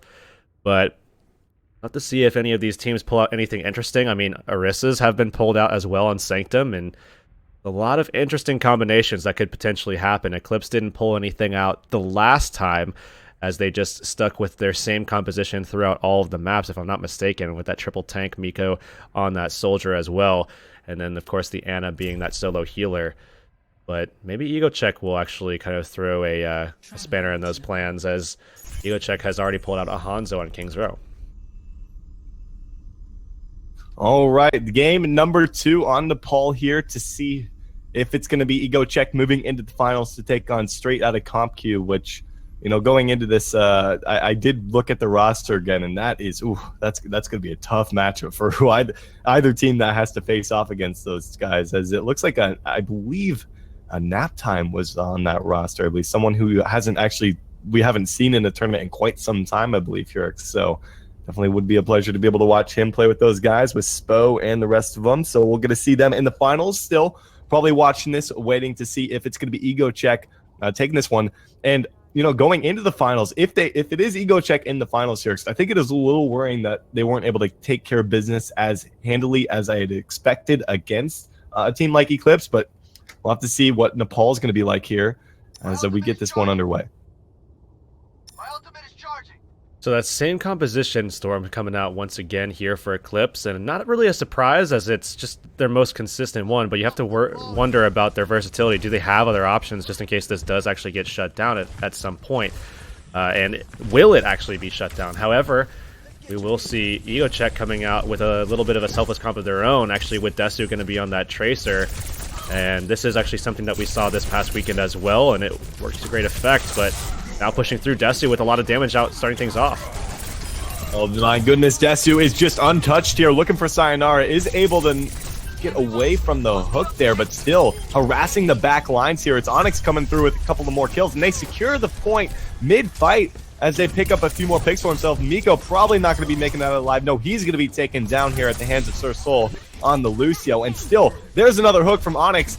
Is able to save the life, though, thanks to Sistra coming through with a nice projected barrier. But in the end, EgoCheck starting off the map pretty strong here. Desu with that pulse bomb at the ready, and look to see them get very aggressive, staying on Sir Soul quite often, as that's pretty much what you want to do here. Pulse bomb coming out. Oh, sticks it onto Sayonara, but he gets the easy one-shot left click on the Desu, shutting him down. 65 advantage now for Eclipse. And that sweet spot there onto that Tracer is always a nice pickup there for the Roadhog. They lose 2 for himself. Onyx still untouched, finally hit there by a bio grenade from Lim, who secures the kill for themselves. Still an opportunity, I think, here for the side of EgoCheck to hold on. No, not going to be the case. Stray is going to be dropped here. Sir Soul is still on the point for as long as he possibly can be, along with Desu, as they do end up giving the flip. But still 50+% gained from that single hold.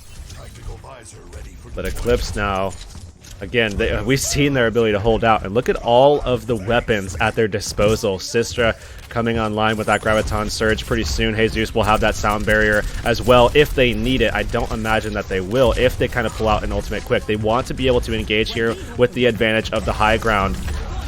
Nano Boost comes out there onto Rubu. It's going to be a Grav Surge as well. Tac Visor comes down there from Miko, but it's not enough to save the day at this point in time. They should be able to clean up. Still, a lot of damage was punched out there from EgoCheck, but they can't find all of the kills they've been looking for here.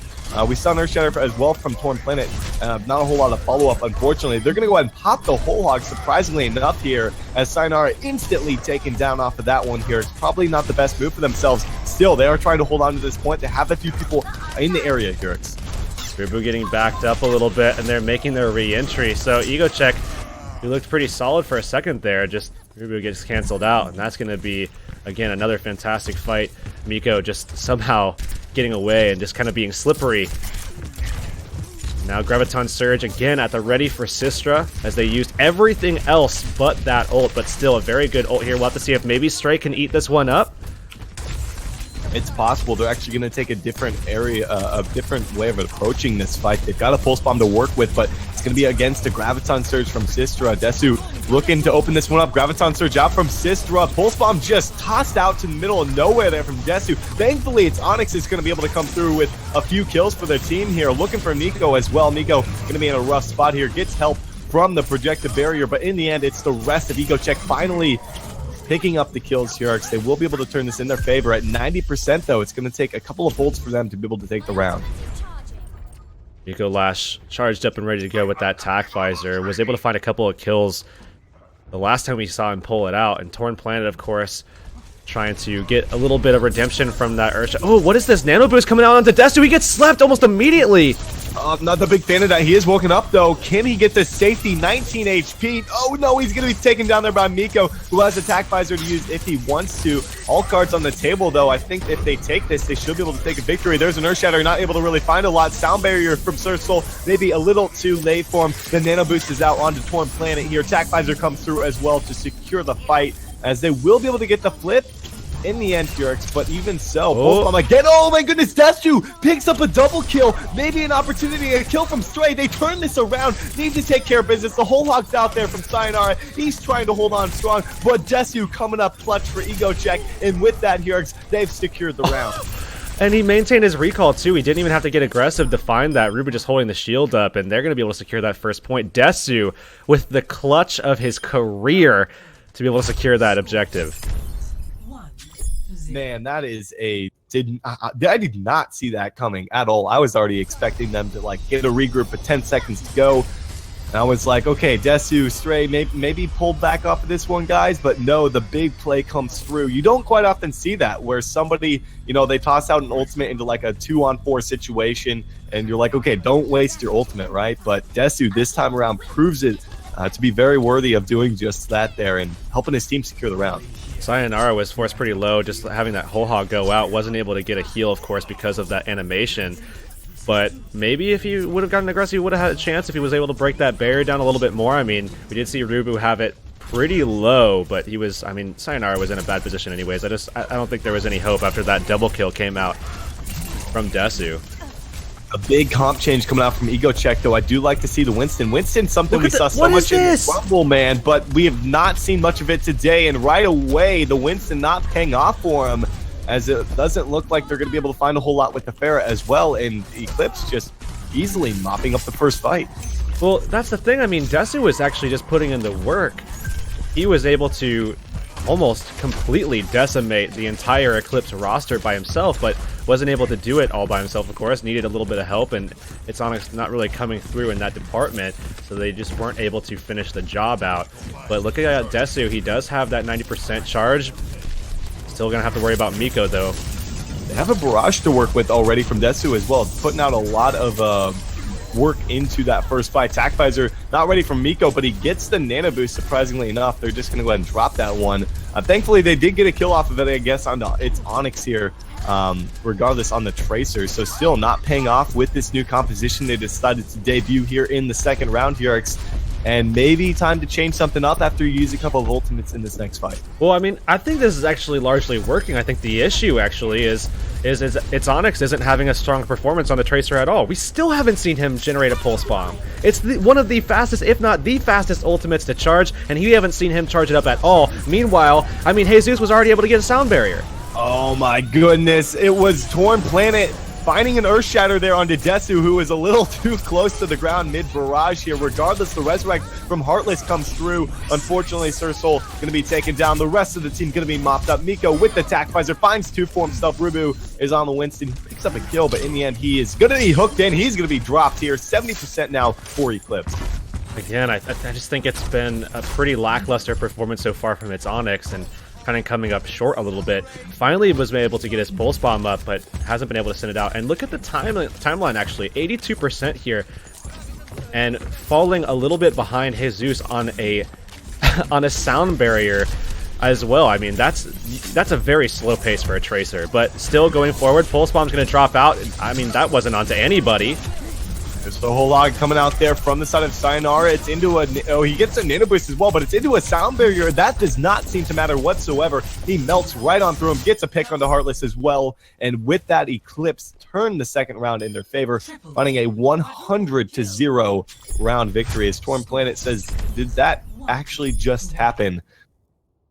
Is he talking about the 100-0, or is he talking about an Earth Shatter? Not. It was a mile-long boop apparently, where he just got sent. It was probably just based off of momentum, and he probably got sent upwards by Sir Soul. I'm not sure exactly what happened. I don't think we caught that. We might have caught that on the stream, but I might be blind. Who knows? But going on into Sanctum here, both teams expected to bring out triple tank setups with soldiers inbound as well, and Desu's going to be picking that up. It's Onyx going back over to a character that I think he's been a lot better of a performer on so far today. I think the Tracer was it just didn't quite work out for them. I'm not really sure what was happening there, as it's Onyx is typically a much better performer for this squad. Just that map in general just was a little lackluster from him, but now I expect a lot much better performance. Yeah, I actually expected them to make a different change. What was the hook? Sayonara, did you see that? Right oh through my the stone, goodness. Man. That was something else there. That's hook 1.0 times whatever you want to take it times to. That didn't look right at all. But regardless, Yurx, they come through with the a very quick first team fight. And just like that, mop up the first points again here. And you gotta wonder, Onyx and company gonna have to come out strong if they want to combat that. And look how far behind, actually, in the ult charges they are, too. I mean, Stray is pretty close to Sistra in that Graviton Surge, and I expect that to be kind of equal out. But pushing through, Desu finding a lot more damage this time around, and somehow evades Storm Planet. He's going to be eliminated, but they already lost 2 here, Storm. Even so, nice Bio Grenade connects from Heartless. Is it enough to get the job done? Desu looking to mop this one up for his team. Almost able to get the kill there onto the Zarya. Sistra gets to safety as Desu forced to back off. Has a tactical visor at the ready. Nico, though, ready to go with his, as ultimates are actually pretty close despite both team fights going in favor of Eclipse. Sistra, though, definitely coming very far ahead of Stray, and he's actually able to maintain his energy levels, get himself back up to 100, and now he's going to be able to just blast this shield down for sure.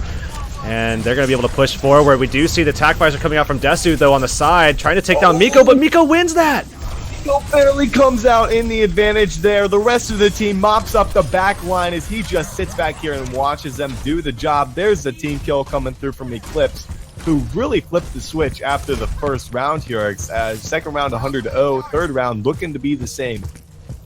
And Limd is going to get all of that healing on the Torn Planet. That's going to be a lot of extra charge for them to try to get back up. And Sistra, again, does have that Graviton Surge. Stray doesn't have one of his own. They just jump right in. And they use the whole hog into it as well. Easy cleanup crew again for these guys. Eclipse making it look really easy, to say the least, here on Nepal, trying to put themselves up 2-1 and potentially trying to move into a game number 3 on Hollywood. Now what you want to do is you kind of have to assume Stray has that Graviton Surge. I think at this rate you would have to imagine that would be the case. So what you want to do is scatter out, try not to get everybody in it unless you can hope for a lot of extra support coming out of Jesus, who does have the sound barrier ready. They're just going to jump right on the point. I don't like this, actually, as Rubu gets hooked out and he's going to be dropped. And that could very well be it. They have the sound barrier to keep them pretty healthy here. Sound barrier's out there from Sir Soul. Only hits him and Desu. They're both going to be taken down. Miko gets the late nano boost, and that's going to be a second 100-0 coming out from Eclipse. And now 1 round away from pushing us to a game number 3 here in the semifinals. Again, kind of an odd performance from Ego Check. Really didn't attack that quite well at all. I mean, they had the Graviton Surge, and they're jumping onto the point to try to contest it and get in there. But I think what you wanted to do in that situation is get very aggressive so you wouldn't require Sir Soul to be in that fight, or maybe just kind of rely on Desu or Heartless to get over there and kind of attack from the point. And then everybody else get aggressive off of Stray's ult, try to get a projected barrier in there to try to get back up to 80 charge and really just push it from there. But they jumped on, allowed everybody to stagger out and just get surrounded. And then as soon as Stray actually does wind up putting out the Graviton Surge, it doesn't have any value because he's trying to take a 1v1 against Sistra, who has 100 energy. It's just never going to work in your favor. Well, they're going to try to change it up a little bit more this time. They're going to go with a Genji here from Onyx, showcasing 3 different heroes on Nepal already. They're going to stick with that Winston, though. We'll see what kind of work he can get done here with the Genji, as it looks like the Torn Planet way out of position here. Sayonara as well, both going to be in a bad spot. Torn Planet taken down. The rest of the team might be forced to back off this one. Looking for a hook. Oh, there's a nice dash coming out from Onyx. And this is looking like Ego Check in new form here, going to be able to come up with their first points since the first round. A lot better this time for Onyx as he comes through and certainly was able to prevent a lot of that damage with the deflect, but also kind of return fire a little bit as there wasn't any option for defense. And now he's going to have that Dragon Blade ready in this next fight, just looking for that last little bit of poke. Should be able to find out to someone like Sayonara more than likely, and will indeed as he dashes through, pulling that one out. Dragon Blade's out here from him. It's going to be into a nano boosted Torn Planet though, so he's not able to get past the Reinhardt. Both of those ultimates kind of just wasted. It's going to be Torn Planet just waving hello to him. But in the end, the rest of Eclipse actually managed to come through with the kills. Ace Onyx really not a part of that last fight. He's going to get put to sleep as well. They get the flip mid-fight and starting to get that percentage up. So what they had the option of is Heartless maybe going with the Transcendence and trying to stay on the point long enough to get reinforcements and maybe hold on to that point, get it back up to about 50%. But they would have been behind in ultimates for that next fight, so I think it's okay that it wound up flipping and then them not having that option. But jumping onto the point, Desu coming through with Onyx as well, and to see if maybe they're going to be able to flip it back in their favor now, as this, I imagine, should be a little bit more back and forth. Jackvisor though, oh, Transcendence comes through there from Heartless. They lose Sir Soul though. Jackvisor out from Stray. He picks up not a whole lot, a little bit of damage onto the D.Va, but Defense Matrix is out. Earthshatter comes through as well from Torn Planet. They're going to be able to mop the floor again. Keurig says Stray left wondering what happened. He didn't get any value off of that Pacifizer. Those are the Earth Shatters we expect to see from Torn Planet. That's what we saw in the first map. That's what we saw just kind of drop off, and again, where Eclipse GG was just not able to actually have those performances. And that's been a big difference maker for sure, especially with Sayonara actually coming through and being impactful again as well. And now Rubu taken down to about half HP, and Sayonara has been doing a good job of exposing him when he does get aggressive. There's attack visor coming out from Miko though. He gets a nano boost as well. Sound Barrier is not going to be able to help Rubu nor Onyx. They're both going to be taken down. Dragon Blade was out there from Onyx. He only found one kill for himself as Desu comes around the corner trying to be the savior for his team. 85% though. I think you just back out of this one. No pulse bomb on the way either. So one final opportunity for Ego Check. Otherwise they're going to end up moving to a game number 3. The whole hog at the ready for Sayonara. He's been sitting on this for quite some time, and that's going to be the recall forced out actually from Desu. Whole hog comes out, just sending, oh man, sends Rubu right into the corner there, and he's still finding kills, finds 3. Onyx, the last one remaining here. That's going to certainly be it. Ego Check going to end up dropping the 4th round. 3-1 victory here on the poll coming out for Eclipse, as we will definitely be headed to a game number 3 on Hollywood to see who moves into the finals tonight. Now, why we're saying GG, do they know that it's 1-1? We'll have to see if I said anybody GG. leaves. Good game. Yeah, well, I know, but people don't normally say that until the whole series is over. Oh, but it was a good game. It was a good game. Nice. And this was the play. I'm so glad we got to see this as the play of the game, because get another opportunity to see this happen again. As okay, so we do see him taken down pretty low with that whole hog out, so he didn't really have an option to actually get aggressive off of that pull. So he was forced to line of sight just as much as Desu was. And because of that, Desu was able to take that easy kill, especially as Rubu came up and was able to support. So kind of went as one would expect, I suppose. All right, as the match timer is actually 1:337. How about that, here? Don't see that too often there. That's Hollywood going to be. Stop laughing! It's not funny. I think that's pretty cool. It's not like funny. It's just like, really, wow. That's something you don't see too often, but actually makes sense in the gaming community. So. Hollywood for the 3rd map, Hurix. What are you expecting here from both these teams? Who do you think is going to be able to take this one? I think Ego Check will come out ahead. I don't think it's going to be by much. I think they came up pretty short, actually, against Eclipse, and not a great performance initially from Onyx. Actually, on the Tracer, kind of set them behind a little bit on Village, but otherwise, I think Ego Check is still a very, very strong team. They looked pretty solid on King's Row, but that actually, I mean, even the King's Row game was kind of close, and this is what I was talking about in the beginning of the matchup, where Ego Check, I mean, certainly I think it's like a 55-45 ratio where they have a little bit of favor, but I think this is a lot closer than a lot of people probably anticipated, with Eclipse certainly performing quite well so far throughout the course of tonight. Well, final opportunity for both teams to see who moves into the finals to take on straight out of Comp Q, a team that I don't think either of these two teams will be able to, I guess I'm getting a little ahead of myself here, but really be able to contend with in terms of being able to pull a map off of them, because that roster looks very dangerous. But regardless, still have an opportunity to make it into the final. Ego Check won last week. They took out Enix 2-0. Enix actually just dropped in the semifinals 2-0, 2 straight out of comp keys as well. So not the best showing for them. But regardless, we're on defense here. Ego Check looking to maybe bring out the Orisa. Still 30 seconds to change, though. But the fact they don't have a Lucio to boost him back, a little worrying in terms of what they're going to be running here. On the defensive side, Onyx is on a Hanzo right now, but he is going back to swap, and Stray is currently actually sticking to the Orisa with Sir Sol. I mean, Sir Sol on the Torbjorn isn't something that actually is crazy to me. The thing that stands out is Stray on the Orisa. That's the thing that stands out. We've actually seen this before. Some people think that this Orisa Torbjorn thing can work. CLG tried it in the Overwatch pit on Hanamura, and it wasn't the greatest. They kind of got steamrolled on defense trying with the Torbjorn Orisa. We'll have to see if anything's going to change here on the side of Ego Check, though. And standing in the back, we already see Stray going ahead and pulling a little bit of a nice zone here to provide that turret a little bit of coverage. I'm kind of curious to see how this is going to work out. I haven't actually seen this before. This is going to be really interesting. He's changing the angle of the barrier as they approach him because it's such a short cooldown. You know, once you drop it down, it's like a 12-second CD or something like that. So given that, even when it's down, Rubu could just toss up his shield and then drop it again. I like the thought process behind this. The real question is, can Eclipse crack this barrier? Oh, and they're going to get aggressive. Torn Planet jumping in. Gets biotic grenaded, though, and it's going to be Stray trying to lay down the heat. Takes out Sayonara. The nano boost as well into Torn Planet, and just like that, Earthshatter comes down, though. Rubu is going to be taken out of this one, and in the end, doesn't really matter that the Earthshatter came out from Rubu because it was Torn Planet with his own, and that Torbjorn Orisa combo is going to be shut down immediately here as Eclipse clean up this first checkpoint, and we'll be able to move forward here.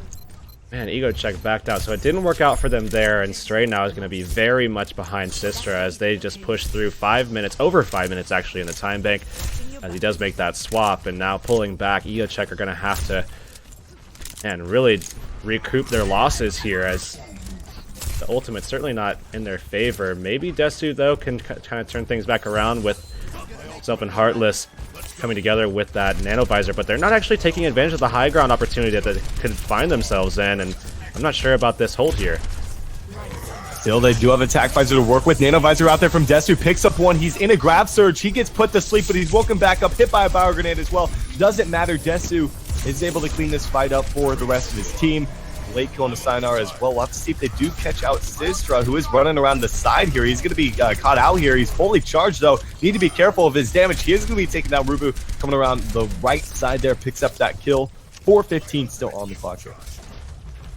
It's Onyx ready to go with that whole hog, but Miko and Limbs ready to go with that Visor. And honestly, at this point, Storm, I have to wonder. I mean, Torn Planet was able to do huge things with the Earthshatter, and that was actually Rubu and Torn Planet coming together for that attack, and it was Torn Planet who kind of came ahead. Sayonara with a nice hook, though, onto Onyx is going to be able to eliminate that pressure of the whole hog. Visor out here from Miko this time around, looking for something, and like you said, he doesn't have to worry about the Roadhog threat that Onyx kind of, not even kind of, he really did present a threat as a Roadhog on King's Row with his hooks time after time. This time around, really not providing that same sort of opening pick, I guess you could say, for the defense of Ego Check here on Hollywood.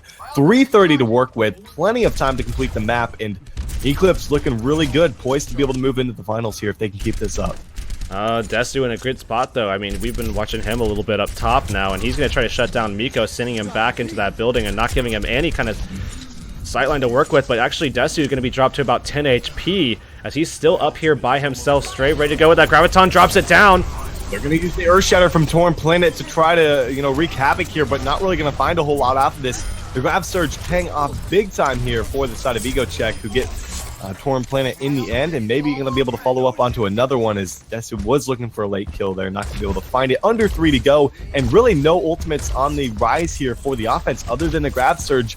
Not really a whole lot to follow up, and look what they're going to be going into for Ego Check. So Ego Check, I'd say in a pretty solid spot right now here. Stray blocking off a good bit of damage there, but it's Sistra actually that I have to kind of think that is going to be a big playmaker here. If he can get a lot of people clumped up into this Graviton, they might be able to make a wipe occur. But Ego Check has done a good job in the street space so far, taking out almost 3 minutes worth of time, and that's a nice sleep dart. Visor comes out from Desu as well. Oh, he picks up 2 immediately with the nano boost. Gets a 3rd, or at least should. Yes, finally, Lim going to be taken down here. Sistra trying to run to safety. He's not going to be making it out of there. As well as the late kill onto Sayonara. And something has really turned up here for EgoCheck. They didn't look very good at all. The first checkpoint hold. Getting part of the second phase of the map here, it's looked really rocky, but they have turned it up a notch and starting to look like they might be able to make a hold here. Well, Desu was trying to sneak back around to try to get high ground up on Gatorade, and if he was able to get there, they would have been able to hold off on that spawn and might have been able to take advantage, but actually Miko coming through with that nano visor gets laid into the ground, Storm. That's big, man. They also had a charge coming out there from Ruba. It looked like he was about to get Miko, who had the nano visor out there, but Desu from downtown picks up that kill for himself. 125 remaining here. Finally, it will be Eclipse coming up on a few ultimates, 3 as a matter of fact. And Sistra, if he can stay at high charge right now, sitting at 70, they might be in a good position to come up with something big here. Graviton Surge actually going to be dropped out there. Whole hog from Sayonara as well. They should be able to clean up a couple of kills for himself. 3 in the bag, and that's Eclipse, more than likely guaranteeing themselves another checkpoint. Pushing through, but EgoCheck might have an opportunity actually to jump through, but Heartless going to be taken out in a bad position. That's going to be a late spawn for him as he has the nano boost. That's going to be a huge detriment to EgoCheck's ability to just jump right back in here, and Stray gets slipped as well. There's no way they're going to be able to contest this one. That wouldn't make much sense. A Sayonara hook again onto Rubu. Regardless, it takes the payload a couple of minutes to push it out here, but they're going to continue with this aggressive trend as Desu finds one for himself. Actually, they're going to be able to capitalize on this. A poor play coming out there from Eclipse. It's going to turn sour for them. Bjork says it's going to be EgoCheck and Desu just moving forward off of that. What went wrong? It's Onyx actually just running through and just taking people out one by one when he was in kind of an odd situation to begin with, and Sayonara almost getting that pick off on Stray. But really, I think EgoCheck should have been able to make that re-engagement on that second point, but just a couple of bad decisions put them in a position where they weren't able to get into position early enough. Graviton coming down, it's Onyx rolling around with that whole hog. Backflash is out from Miko. He doesn't have a nano boost. It's a very late nano boost coming out from Lim there, but the sound barrier from Sursoul going to be able to keep him alive. Desu now with his own nano visor is able to push Miko all the way back here. He gets hooked in from the side. Sayonara comes around the corner, finds that kill for himself. Both Soldier 76 is the only ones to actually fall in this fight. EgoCheck might be forced to back off of this one unless they can find a hook here from Onyx. Earthshatter at the ready for Rubu, and Torn Planet falling pretty far behind, and Rubu with an opportunity is actually just going to drop back as he wants to get back over to his team, get back over to the support as they're kind of way back there. So even if he does get that Earthshatter around the corner, they won't be able to execute off of it. And Rubu now getting into position, wants to bring out that Earthshatter as soon as possible, but they're going to have to tear down Torn Planet's barrier if they want to do that, and it's actually going to be Rubu's barrier who gets decimated. The Graviton Surge coming out there from Rubu. He got whole hogged away, and he was nowhere near them to be able to break that one down for himself. The kills are in the bag. You just need to take care of the Roadhog, who's going to be dropped instantly as Eclipse clean it up here on Hollywood with 22 seconds left in the time bank. And still, EgoCheck, I think, kind of let that one go through a little bit. I think they should have been able to actually secure that defensive hold on that second checkpoint. But Eclipse, with that full walkthrough, I don't know what to expect here. I mean, EgoCheck fell short, very handily actually on that first objective point, on that control point where Stray wasn't able to actually use that Orisa to their favor. I mean, they dropped out very quickly, Storm. I mean, that Torbjorn setup didn't really work for them. We saw Torn Planet get very aggressive, and after that, it just kind of fell. It just folded in like a lawn chair, man. I mean, it just didn't really work out. Best way to put it. That was very back and forth from both teams. It looked like at multiple points throughout the map. Honestly, to get the map started from checkpoint A to about halfway through the second checkpoint, it looked like Eclipse were about to set a record pace on Hollywood. And then finally, it was like a 3, 4, 5 minute-ish hold coming out there from EgoCheck, who looked again to be able to hold off at the third checkpoint, but again, fell short there. So 22 seconds. Thankfully for Eclipse, they finish out the map with some time. Got to remember back to Kings Row, though, where it was EgoCheck who finished out the map with a couple minutes extra compared to them. Maybe just looking a little bit better on control, or excuse me, on hybrid rather than control point. as opposed to what we saw in Nepal. So maybe an opportunity for Ego Check to try to finish out this map with a decent amount of time to look for a victory here. Keep the skies clear for me. Desu going over to that Pharah, and it's Onyx now on that Genji. We saw this, I mean, pretty similar composition coming out actually on Nepal, but it's Onyx was on the Tracer and really just didn't have quite a stellar performance. And when we did see him swapping over to the Genji, it was a lot better. So I think this is definitely a good composition for them to start with a dive coming out, and Heartless actually swapping off of the Mercy and going over to the Zenyatta instead. Well, they're going to be going with that Pharah, so we'll see what sort of an impact it's able to make this time around. They tried for it on Nepal, and it didn't really get a whole lot of work done. But they're just going to jump straight into the backline here. Rubu looking to finish off. No, Desu going to be taken down by Sayonara, who's way up near Gatorade here. That's nice. That's a very nice pick because the rest of the team is kind of isolated back towards the cafe. They do fall through with those kills. As Rubu going to be under a lot of heat as well. Sayonara almost taken down. He is going to be okay in the end, though, as Eclipse clean up the first fight. Good first hold for Eclipse. Again, you're definitely looking to see what kind of performance Miko is having in this this defensive side, as if he's able to shut down Desu, who was able to have a very good initial performance on Nepal when he pulled this out, then that shutdown is going to mean a lot for them, and he's going to come up that left side. Miko going to be forced to kind of pull back into that lower section of Cafe, and they just jump in and there's nothing there. I mean, Miko had already moved.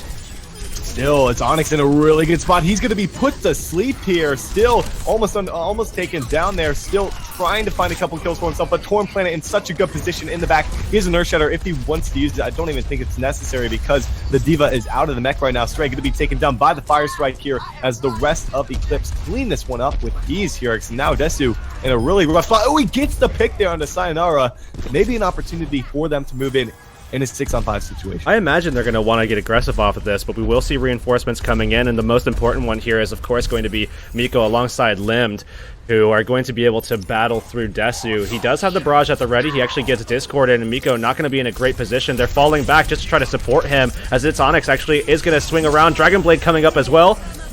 There's a barrage coming out. Oh, Desu gonna get hit in the sweet spot there by the Roadhog. Rubu on the other end of the things. He actually pops the Primal Rage. Transcendence comes through as well from Heartless. Is it enough to get the job done? It is actually gonna keep him alive through the Graviton Surge of Sistra. Stray finding that kill for his team here, and finally, it's gonna be Ego Check after about 2:15, securing the first checkpoint.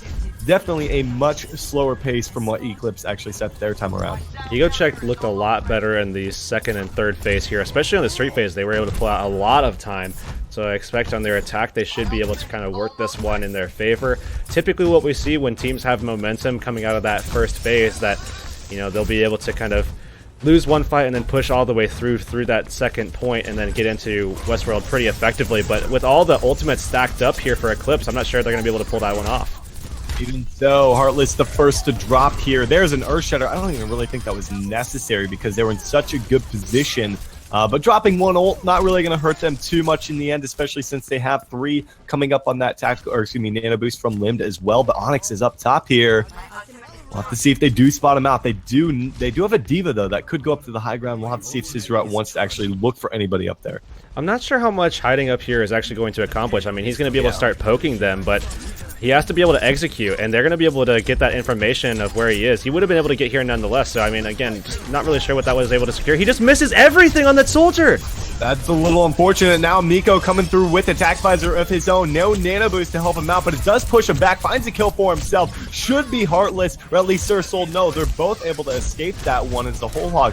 A lot of ultimates used in that last fight. 3 ultimates, I believe. Miko, Sayonara, and Jesus all dropping their ultimates in the last engagement. Now they're going to be kind of dry for this next one, going up against a Dragon Blade, which it's Onyx is going to have to come through big for his team. As that Dragon Blade, I mean, he missed a couple of golden opportunities in that last fight, but now I think with the Dragon Blade, he should be able to come out ahead and give his team a lot to work with. Gets hooked out, though! But Desu on the other end picks up a kill with the pulse bomb. Miko finds the kill for himself. It's Onyx, doesn't get that one. Good heals come through from the rest of the team. No, I take that back. Lim's going to be dropped there. So is Miko. Still an opportunity. Self-destruct completely forced out there from Sistra because of Desu just harassing the backline here. I believe it's him against the world. They do have the Lucio on the payload. Sir Soul trying to rack up that objective time. Pulse bomb again. Desu, 2 pulse bombs in one team fight here. He is tearing it up for Ego Check. really kind of a very fortunate circumstance occurred there where, I mean, Desu was able to get quite lucky, throw the pulse bomb out on the mech, wasn't getting the kill onto Sistra there at all, but was able to find that damage on Torn Planet, who just didn't walk away from it. Go ahead and use the nano boost onto Miko here, looking to clean something up. Not a whole lot of targets, unfortunately, for him. He's going to let the person down there sleep. I believe it was Tracer. Even so, Desu with another pulse bomb. Are you kidding me at this point? He finds a kill for himself, but he is dropped in the end and held just short of the second checkpoint. Well, Desu now with that third that third pulse bomb, and I mean, has Onyx had his second blade yet? I don't think so. I think that was a third pulse bomb in the span of about a minute, maybe 90 seconds at that, which is incredible. But now you're looking at 60 seconds here, and you're going into a lot on the side of Eclipse. This is not good for EgoCheck. Heartless getting ready with that Transcendence, and Sir Soul coming through with that Sound Barrier will mean a lot for them, as they definitely want to be able to sustain through this, and they have an option now, and Onyx getting quite aggressive, should be able to find that kill, but actually it's going to be Sistra blocking out a lot of that pressure. And they used the Transcendence into absolutely nothing here. I mean, they were still a tactical visor at the ready. Thankfully, they have a sound barrier from Sir Soul, but this is it. Here, 30 seconds to go. This could be the final fight. This could be Eclipse moving into the finals. They're definitely in a good position, even if they let this point go. This was a similar position, actually, with sides swapped, where we saw, you know, the last time through where Eclipse was attacking, actually. But now, certainly Eclipse, given the fact that they're able to get out of spawn for this one. We see the self-destruct coming out. Not going to be able to find anything in it. Oh, it actually does find Zeus! He picks it up a kill for himself. Onyx with a Dragon Blade looking for something here. Self-destruct from the other end. Said Sistra gets a kill for himself. And Miko doesn't even drop the tactical visor. What are you doing, man? Desu with another pulse bomb picks up one. And EgoCheck, just like that, buy themselves another 90 seconds to try to complete the map. Still, they've got work to be done, but they do it. Rubu with the I guess so he's making the change. I was like, what is he doing, man? Making the change, going over to the Reinhardt here to try to go down this final stretch. Yeah, so he's swapping over to that Reinhardt to try to contest Torn Planet in the front line. He has 80% ult charge though here, Storm, and that is definitely a worrying mark for sure, as Torn Planet with the Earth Shatter. I mean, they have been kind of hit or miss, but when they've been on, they have been on, very impactful, and that's going to be the Tac Visor coming out from Miko with a Nano Boost in tow as well. He picks up too easily, gets behind that Reinhardt shield in the end from Rubu, who's just going to be forced to back off of this one. A couple of ultimates used there. They do hold on to the Earth Shatter most notably, and you're looking at 45 seconds. This, I mean, if they do finish, it will be in overtime. 22 seconds, not the biggest of differences, so I don't really think that's going to matter if they finish. Now pushing forward, it's going to be Torn Planet trying to take down this barrier alongside Miko. I think if they focus the barrier here, they're going to be at a distinct advantage, given the fact that Torn Planet does have that Earth Shatter to use, but it's going to be Torn Planet getting aggressive, does actually find Stray. They take him out so quickly. And that was a hook, I believe, from Onyx, and then Sayonara able to follow up off of that one. 3 kills in the bag, 13 seconds to go. There's a late kill into Onyx. Heartless not even going to have a chance to get back to the payload in time. They're going to be making some changes as they just use the whole hog into the base from Sayonara. He is saying Sayonara to them because they're not able to get back in time here. That will be Eclipse taking game number 3. Moving themselves into the finals kind of unexpectedly, I'd have to say. I would say unexpectedly, but not like very, very surprising. I just realized that the score has been wrong for like ever. That's what someone in chat said, so congrats on that, Hirix. Well, Academy Gaming is yours, so I blame you.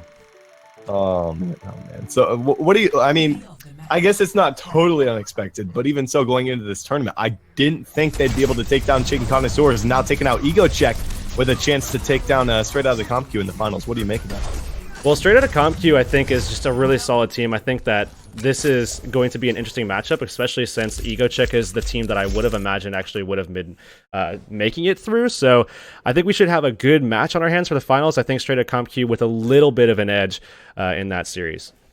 All right, guys, we're going to head to a short break here, get everything in order in terms of the map draft. As it looks like Torn Planet is asking me if it's okay to play the finals tomorrow. Nope, we play them tonight, buddy. Anyhow, guys, we're going to head to a short break. When we're back, it should be Eclipse up against Straight Outta CompQ in the finals. Don't go anywhere.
Open eye, feel the waves cut through me, hypnotized by the sounds I'm breathing in. Hold tight, chemicals collide.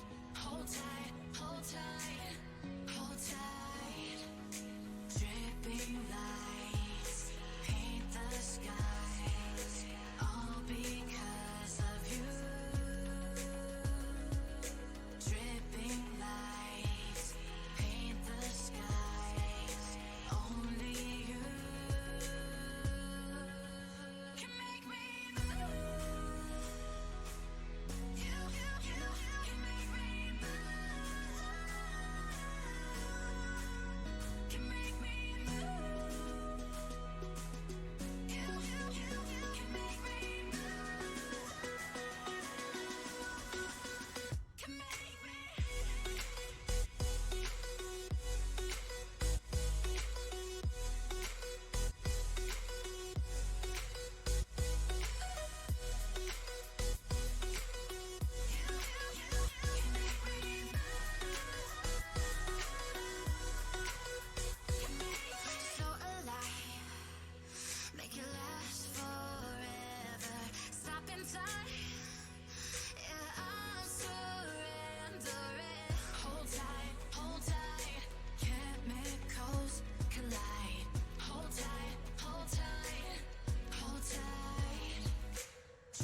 Welcome back, everybody, to the Academy Gaming Weekly number 48. We're about to head into our final series of the night. It's going to be Straight Outta CompQ up against Eclipse GG. I'm just realizing now I put the Straight Outta CompQ, spelled it incorrectly there on the OW draft. But we've got Dorado as our third map here. Kings Row, or excuse me, Hollywood and Nepal also in the mix here. And it looks like we're heading back to Hollywood to get things started here. Arx, what are you thinking about this matchup? I mean, Nepal being brought out again. Every single series that we've been able to see with Nepal has definitely come out, and then Eclipse fell a little short. But or did they win that? No, they won that one. They won Nepal, didn't they? They did. So they have actually won twice on Nepal now, and going up against Straight Outta CompQ. I mean, this is still a really, really solid team that they're going up against. So okay, I was wondering what was going on with the teams here as we switch over. Actually, I'm gonna bring you on in, and looks like we're almost ready to go with everything. But I kind of imagine that if we go back over to the draft and take a peek, actually, that this is gonna provide us with a pretty competitive matchup. I mean, Nepal was kind of close throughout the day, and Eclipse has had to kind of battle through every one of those matchups on Nepal. Straight Outta CompQ certainly as a really strong team that I think will be able to really step up and give Eclipse even more of a kind of some contention. And yeah, I don't know, man. I mean, heading into this one, I mean, I'm definitely giving the upper hand all the way to Straight Outta CompQ. There's no doubt about that one. I think this lineup looks pretty stacked for the most part. You know, pretty much every single guy on this team. So given that, heading into this one, Eclipse going to have a much more difficult time, I think, as opposed to what they did with Ego Check in their semifinal match. But we're in the finals, guys. This is the final opportunity to donate to that prize pool tonight. ! Matcherino in Twitch chat. Use the coupon code AGOW48 to donate $1 to the prize pool for free. I know we have some more of those out there, so be sure to do that before this series is wrapped up, as it looks like we're going to get to see what we have from the defense on the side of Straight Outta CompQ right away here. So starting things off, not really going into exactly what they would do. Okay, now switching things back over. They will indeed, as JCB, the main tank here, is going to be going over to the Reinhardt. They're going to have Blase actually on the Roadhog here, and utilizing that Pharah Mercy actually with Blank taking up that Soldier 76. Yeah, seeing this Pharah Mercy potentially coming out here from the side of Straight Outta CompQ. We'll have to see if Matt's able to find any opening picks here on the side of the offense. Can't expect to see anything too different. It feels like Eclipse has kind of had this, the composition that has worked pretty well for them. Sticking with their guns here with Miko on that 76.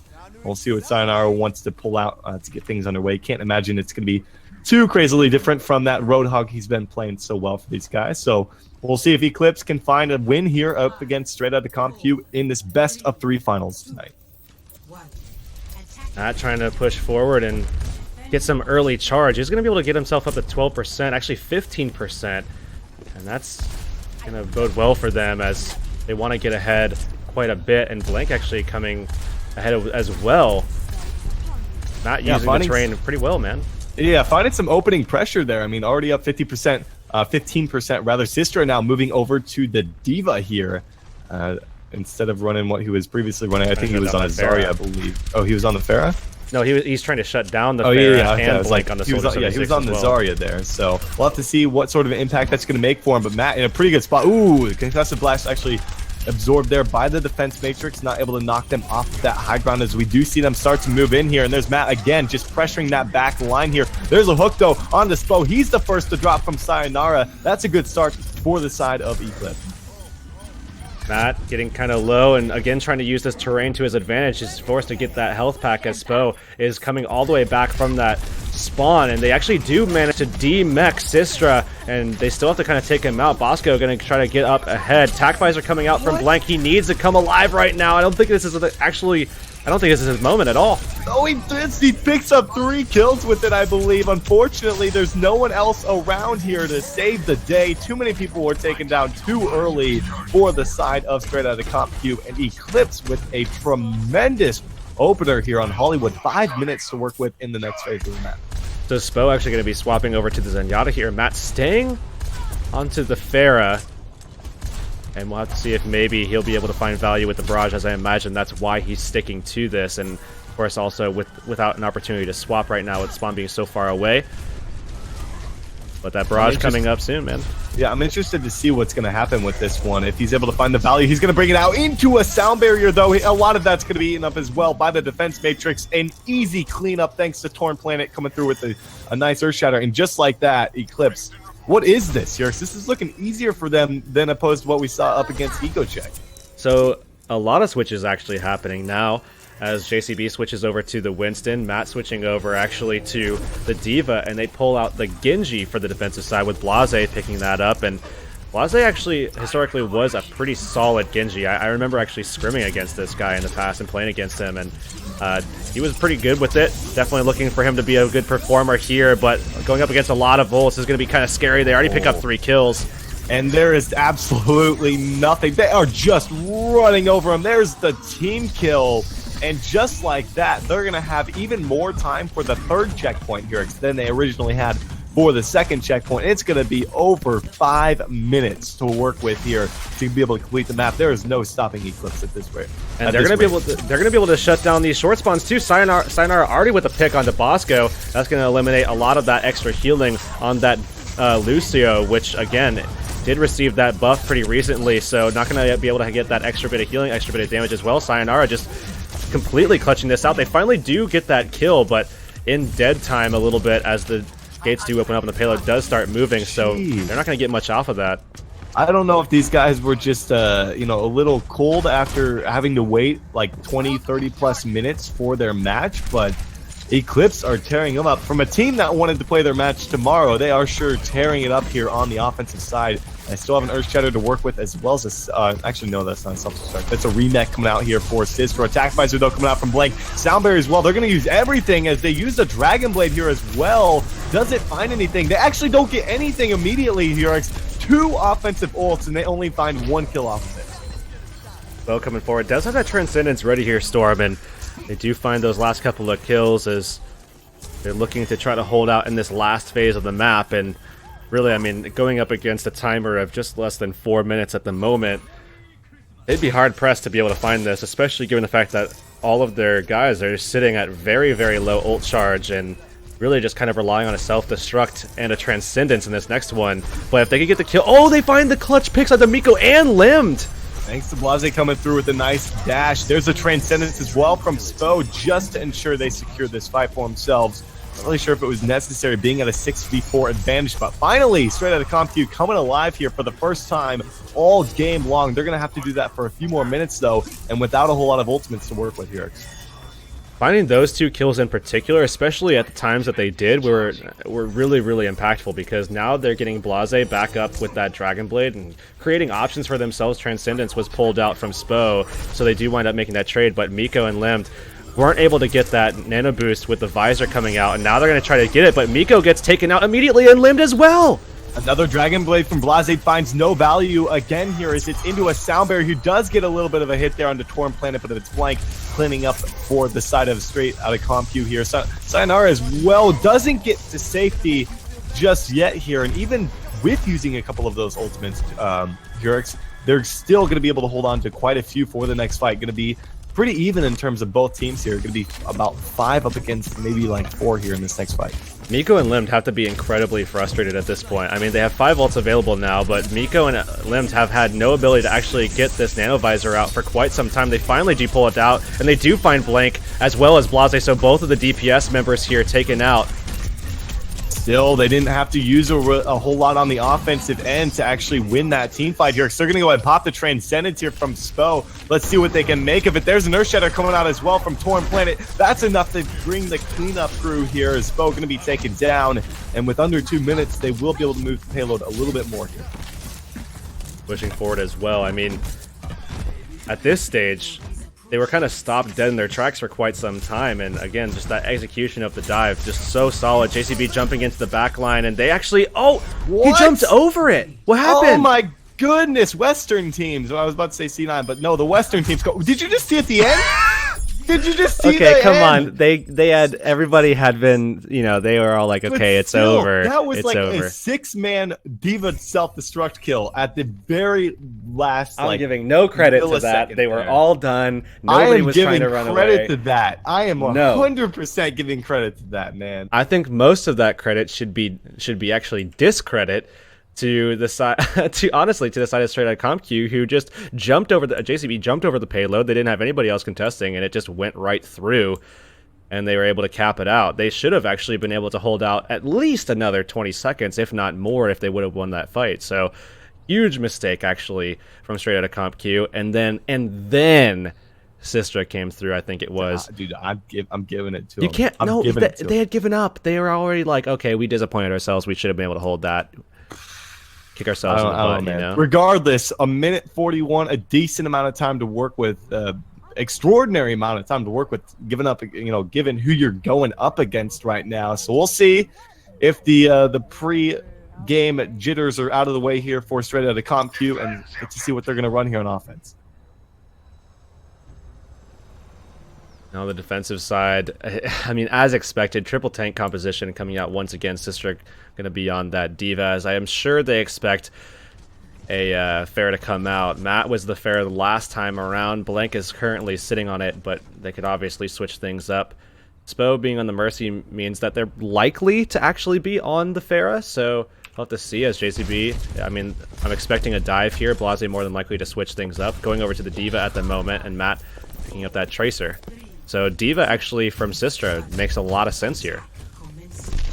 All right, let's see what they can make of this Pharah Mercy this time around. Last time didn't bode so well for these guys as Blank checks the corner, making sure there is no Torbjorn turret to feed up some of that ult charge too. Does find a hit into the back onto Miko, but love to see how aggressive they really want to get with this. Looking for JCB to dive into the back of the cafe, and it's exactly what he's probably going to be going for. No, he's not going. He's going to go for the 76 here, looking for Miko all the way in the back. He's hit by a bio grenade though, and that's going to be Spo the first to drop. JCB going to follow as well, and with that, it looks like an easy cleanup coming out for Eclipse again. Eclipse definitely holding out quite well, and that's going to be a late kill on the Blase, and I'm expecting Eclipse to actually hold out pretty well here. I mean, that triple tank setup, they're just so consistent with it on these first points and stealing away a lot of time from their opposition. Even teams like Straight Outta Compute.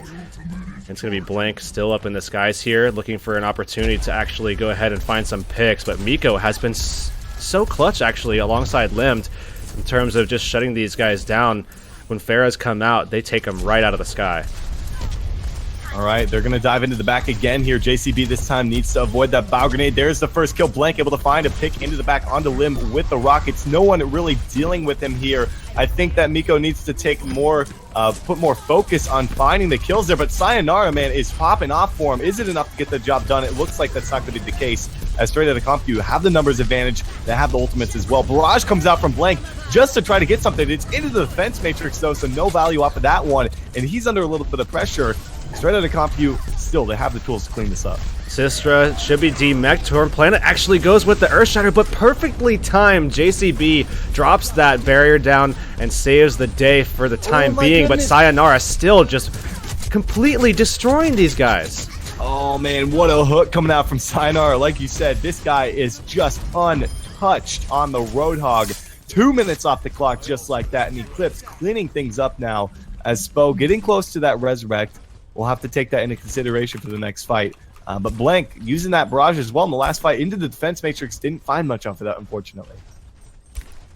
Sayonara with the whole hog ready to go. Miko and Lim, they are shut down in that last phase of the map, not able to bring out the Nano Visor. This time around, I do not expect them getting shut down at all, and I think they're going to have a tremendous impact with it if they're able to pull it out. It comes out, it's looking straight at the Winston, but they need to take out the backline or potentially Blank in the skies, and they actually do wind up doing that late into the fight.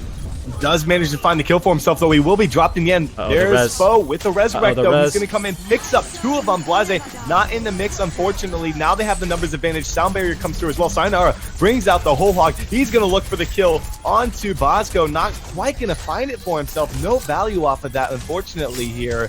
still a couple of people remaining. Cyanatra doesn't find the pick there onto the Ferret in the skies, and with that, they're going to be backed all the way. Barrage up there from Blank. He doesn't find anything. Again, he's going to be taken down by Mikolash, and now we're going to have the self-destruct out from Sistra. This should be another cleanup point out for Eclipse. Man, Eclipse has been on fire so far. They are battling back onto this point. Sayonara just jumping through and able to find some clutch hooks as well, eliminating that threat of Spo, and now he's going to swap out, Blank swapping as well. They are now in desperation mode, actually, as Spo makes a swap over to Zenyatta. Blank on the Soldier 76. They're just going to jump in and try to create some space for Blank and Spo to clean things up. They're looking for some consistency here to try to eliminate Sayonara. With that Discord put on him, they might be able to do that, but Blase gets hooked in, and he might lose his mech early on. Sound barrier comes out there from Jesus. We'll have to see if it's going to make much of an impact. There's Zero Shadow coming out from Torn Plane as well. Connects onto 2. Bosco with the first to drop. Blase as well going to be taken out of the mech. There's a nano boost on Miko, and that should surely seal the deal. Blase is going to be dropped here. Not going to be lasting too much longer. Primal Rage trying to save the day from JCB, but he's going to be a lone survivor along with the Tracer. No, Tracer is now down out of the fight. Bosco comes to the rescue, but there's Attack Visor. That is a full hold on Hollywood. Did not expect that to come, that to happen at all here, because I expected that to be the complete opposite heading into this matchup. Honestly, Eclipse is just so nutty today, and you have to think back. I mean, Eclipse has performed pretty solidly across all of their matchups, but they have also kind of had a couple of moments where they stumbled a little bit. Looking back at Chicken Connoisseurs even in their first matchup, because we've been following them throughout the entire night at this stage.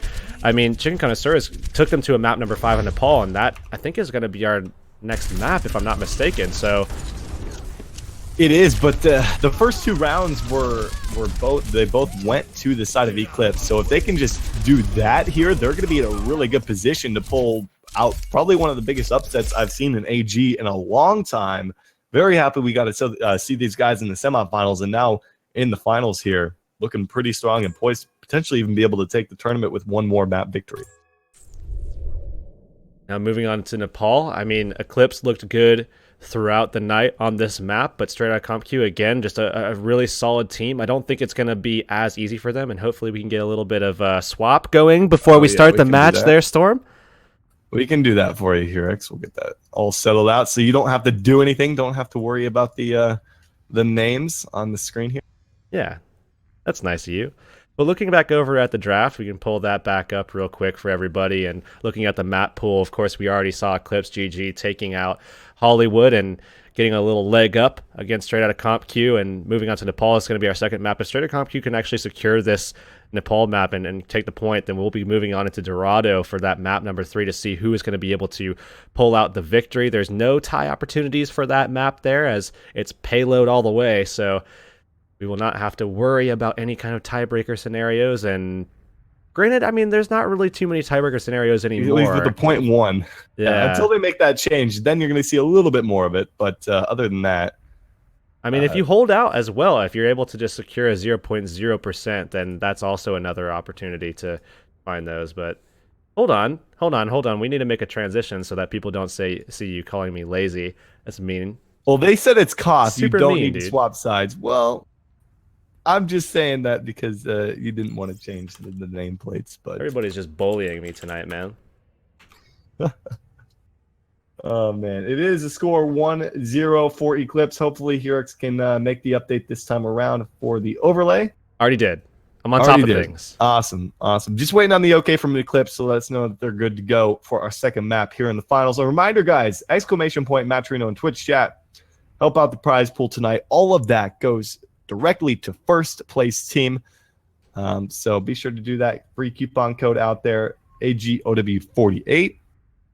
And hopefully we can get this game underway in just a moment here. Hurix, are you expecting Straight Outta CompQ to be able to take this and move this to a game number 3? I think Eclipse GG will actually secure this one. I mean, Straight Outta CompQ is definitely a team that I wouldn't be surprised if they stole this one away and then took us into Dorado. Like I said, it wouldn't be a surprise at all, but Eclipse has been performing so well. I think it would mean a lot if they were able to just take this 2-0, clutch this one out, as they have definitely earned it with their performance throughout the night. All right, guys. I just checked. We have 12 codes left for the coupon. Go do it. Takes a minute of your time, if that, like 15 seconds or something like that to log in on Twitch and then do that. So hopefully we get this underway in just a moment. Not sure how long it takes to use the restroom, but get this one underway. As always, guys, I want to give a big shout out to our partners over at Haste. The coupon codes are thanks to Matcherino, but Haste drops in $100 into the prize pool every week. It says that I'm putting $100 in there, but that's me giving their money into the prize pool every week. And they have actually signed on with us for the month of May. So all throughout May, we're also going to have the $150 plus prize pool as well. So it looks like we're good to go. Get into this second game and see what we're going to have from both of these teams. Is like you mentioned before, Eclipse, they took a 3-2 over Chicken Connoisseurs earlier as Chicken Connoisseurs almost pulled the reverse sweep, but wasn't really enough to seal the deal. As we get this one underway and see what we're going to have from both teams.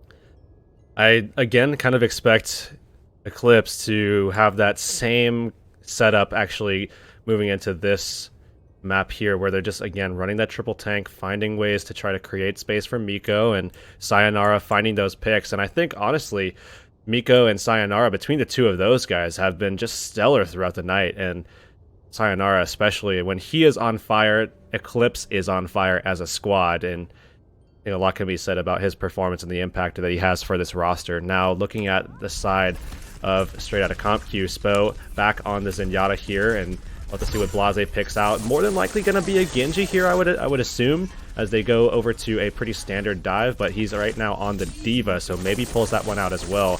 I would be curious to find out why he would pull out a D.Va. So, okay, that is going to be the Genji, and definitely feel good about that pick for them.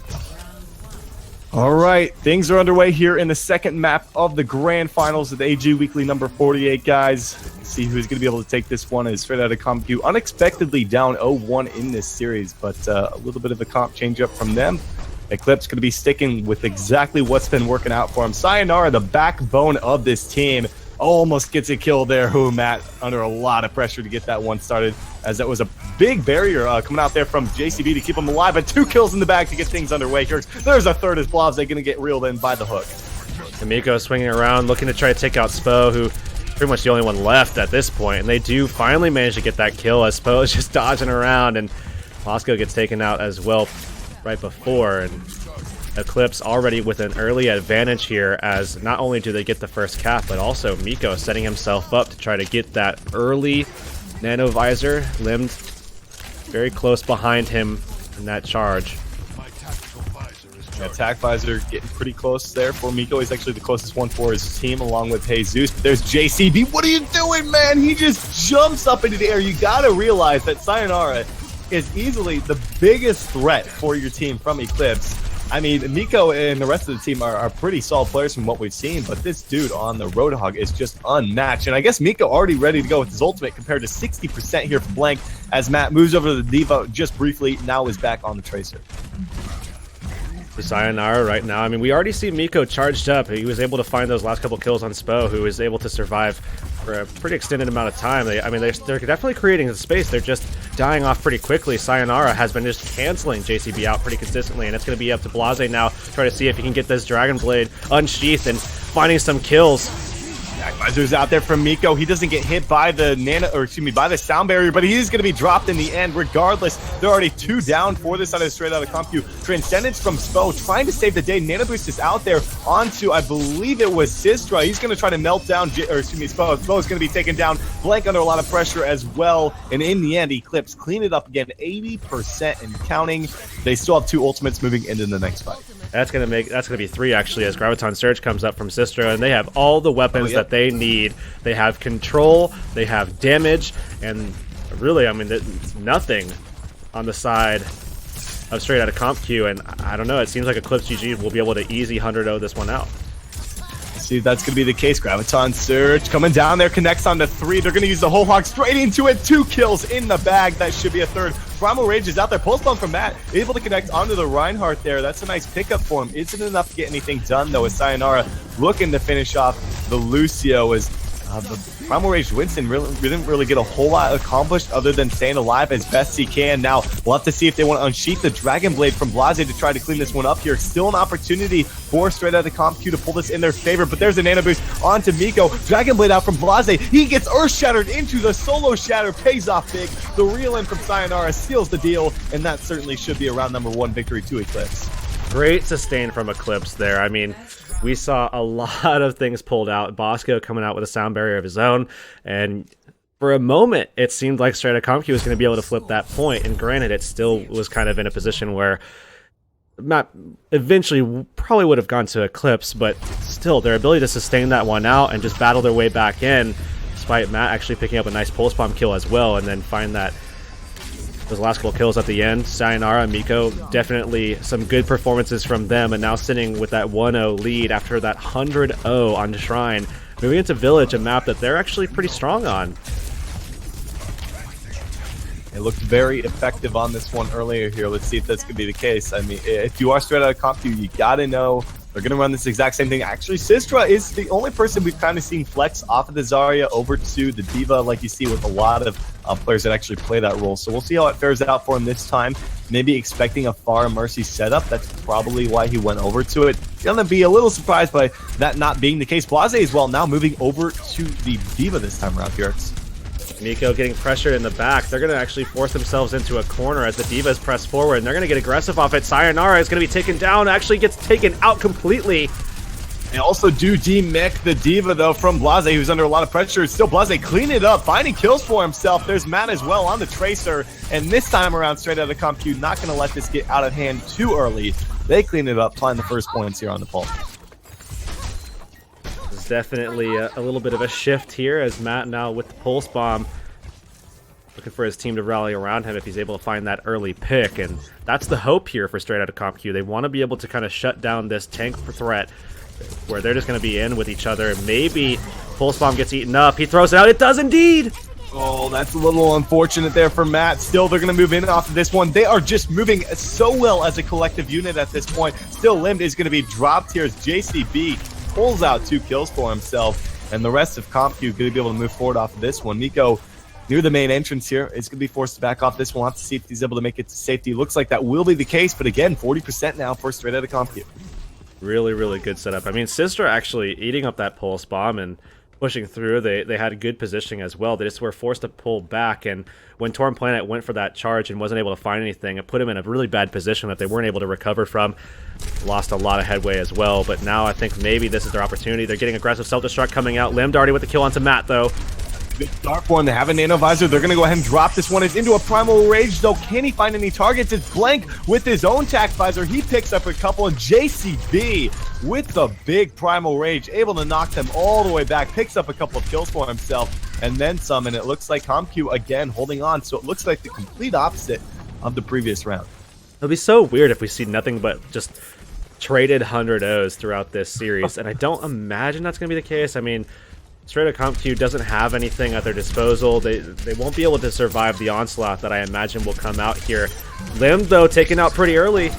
Gotta find a way to deal with it here with Blank. There comes the sound barrier coming out there from Jesus. Torn Planet already using the Earth Shatter, and it looks like they have the opportunity to clean this one up as they pick up the kill into JCB, who has been a big problem for these guys. Finally, it's going to be Blank dropping to the lower ground. 98%, about as close as it gets there for the side of Compute. That's a big hill to come back from here, Eclipse. Now Eclipse is going to just try to hold their ground up top with a high ground advantage and just try to take advantage of the geometry of the map. They did well with Shrine in the last matchup, but came very close to losing it. And now, given the fact that... Ooh, Bosco taken out, though. That's a good start. Do they want to move in off this if you're Compute? It looks like they're committing to this, surprisingly enough, Yurix. They're going to go ahead and use the Nano Boost there. It looks like that was onto Miko, who doesn't want to drop the Tac Visor. Definitely the wise move from him, not to waste that ultimate. They only use one in that fight, and they buy themselves quite a bit of percentage. Tac Visor ready for Miko. They have self-destruct to create space. Blank now with Tac Visor of his own, and see if maybe they can push through this. I imagine this next fight should go in Eclipse's favor, but it's going to come down to what they're able to pull out from Eclipse. I mean, if Straight Up Comp Q is able to take away every option and maybe even something from Sayonara, they'll be able to pull back in this next fight and actually probably flip it. Sacrificers out from both sides, but Matt picks up a kill. The self-destruct from both sides. Blase picks up 2. Sistra with only 1 here. Miko doesn't get anything from his tactical visor. There's Sayonara. He's going to be out of this fight here. The flip is mid-fight. Eclipse going to be taken down, and just like that, CompQ clean it up. They're going to be able to tie up Nepal 1-1 here. Now moving into Sanctum, Eclipse. With that triple tank setup, I imagine they're going to try to utilize that to their favor, but nonetheless, I mean, CompQ definitely proven that they are not going to let this one go without a fight at all. This will be one of the first opportunities for us to see Straight CompQ with a tank setup, and they are going ahead and pulling that one out. Spo is still currently on the Zenyatta. I imagine he'll actually go over to the almost makes that basket, but I imagine he'll go over to the Ana here, and that is going to be the case. So we will see, I believe, a mirror composition, and that is, yeah, it is a mirror composition coming out here. Oh, how did he miss that one? I'm not even watching the basketball, man. I'm not Super watching important, man. Super important, man. Sistra, though, back on the Zarya here, I like to see this a little bit more from him than Viva.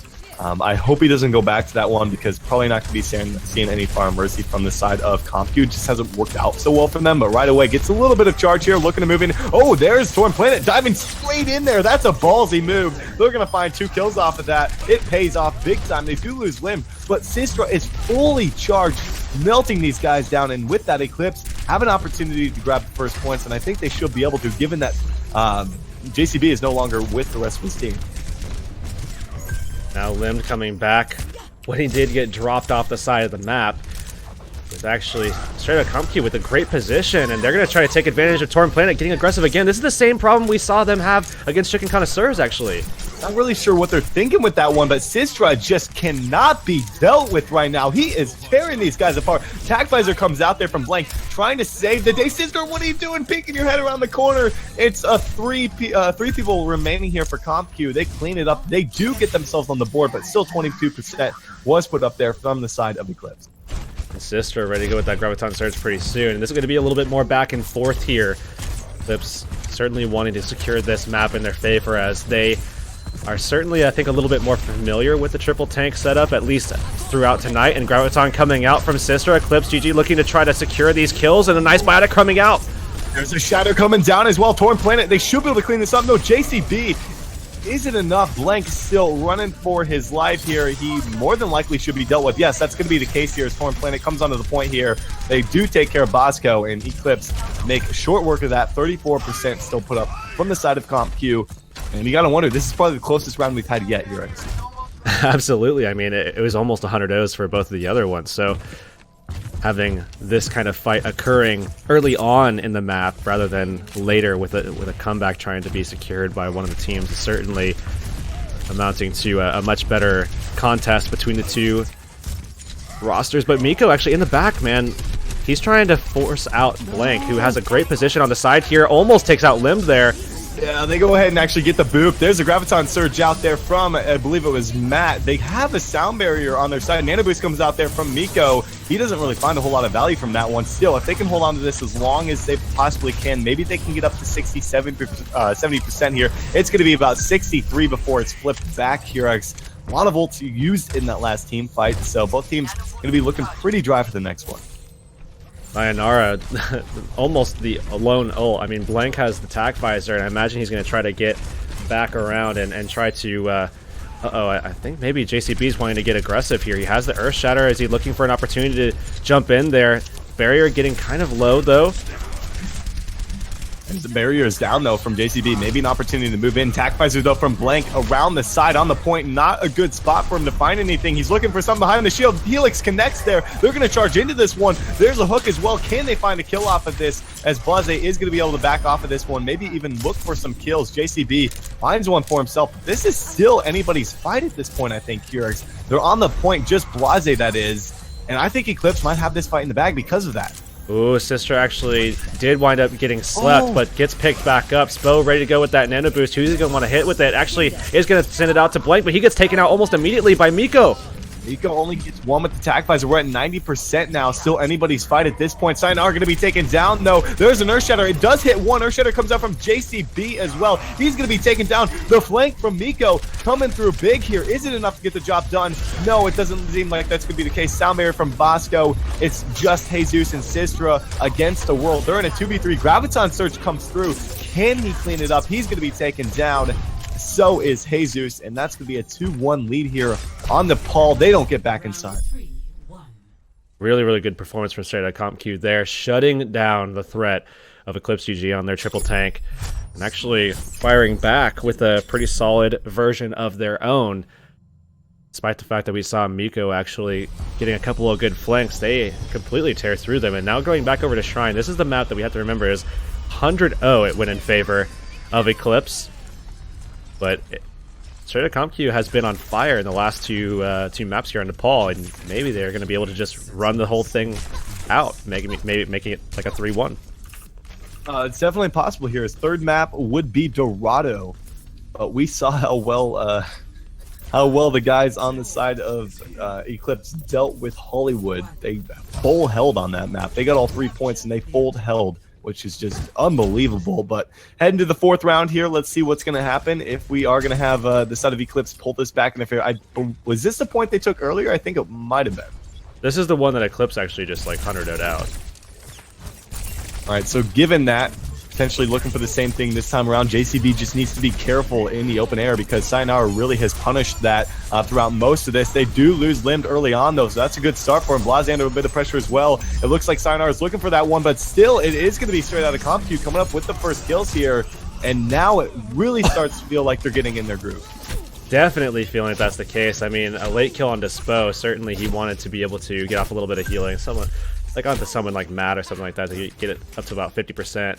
But we will see Bosco coming back, getting that speed boost out to him, so he will be able to get back into position, and certainly not going to hurt them all too much, but gave a little bit extra to Torn Planet when he was able to find that kill, and now they're going to just jump onto the point, get very aggressive off of this one. Miko actually going to be taken out pretty low as Sayonara already finds that kill onto Bosco with a nice hook. They have a Dragon Blade out from Blase trying to turn this around. We'll see how many ultimates they actually want to use here. He's going to be taken down. They pop the Tac Visor as well as Blase picked up 2 for himself. Is it enough to seal the deal? There still are a few people behind the Reinhardt shield as well. Blank running around here looking for the flank. Lim under a lot of pressure as well. Lim going to be taken down somehow. Blank is pulling this through for his team, though. Sistra gets the nano boost. He's nearly fully charged right here. And in the end, CompQ is still holding on to the point. JCB going to be taken down. So honestly, I think those were ults well spent from the side of CompQ. They just have to sustain a little bit longer, contesting the point. Bosco is going to be jumping all over the place as Blank actually does get taken out, and that's just another body that's off the point. Bosco not going to be able to support himself long enough, and we will see the flip happening pretty shortly. Just need to find a couple more kills. That's the Winston on the point going to be eliminated, and they're just funneling in here, Storm. Jeez, finally at 64%. Fed a lot of ult charge over there, but in the end, it's going to be pretty similar. I guess it's going to be about 4-2 in favor of Eclipse. So if they can space these out properly, I think they'd be in a pretty good position here to actually take the lead here. Not necessarily the round, but if they don't blow everything in one go right now, they should be in a decent position. Holding on to that tactical visor, they have a lot of control coming through as well. They do have that sound barrier ready, as well as that Graviton Surge. I expect they're going to try to chop it out right on the stairs, and they do indeed. Oh, they get JCB's ultimate as well, and they find the kill. Transcendence was used from Spo. Not an ultimate well spent. They're going to go ahead and pop the Tac Visor. No, it's going to be Blase finding that kill. He's unsheathing the blade now. He's going to be the cleanup crew here for Soko. No, not going to be the case, so he gets hooked in from downtown. Matt, though, with the double kill, with the pulse bomb, pulls it back in their favor. They have the numbers. They clean it up. They get the flip at about 50%. Another clutch double kill performance on Shrine here. This time it was Matt.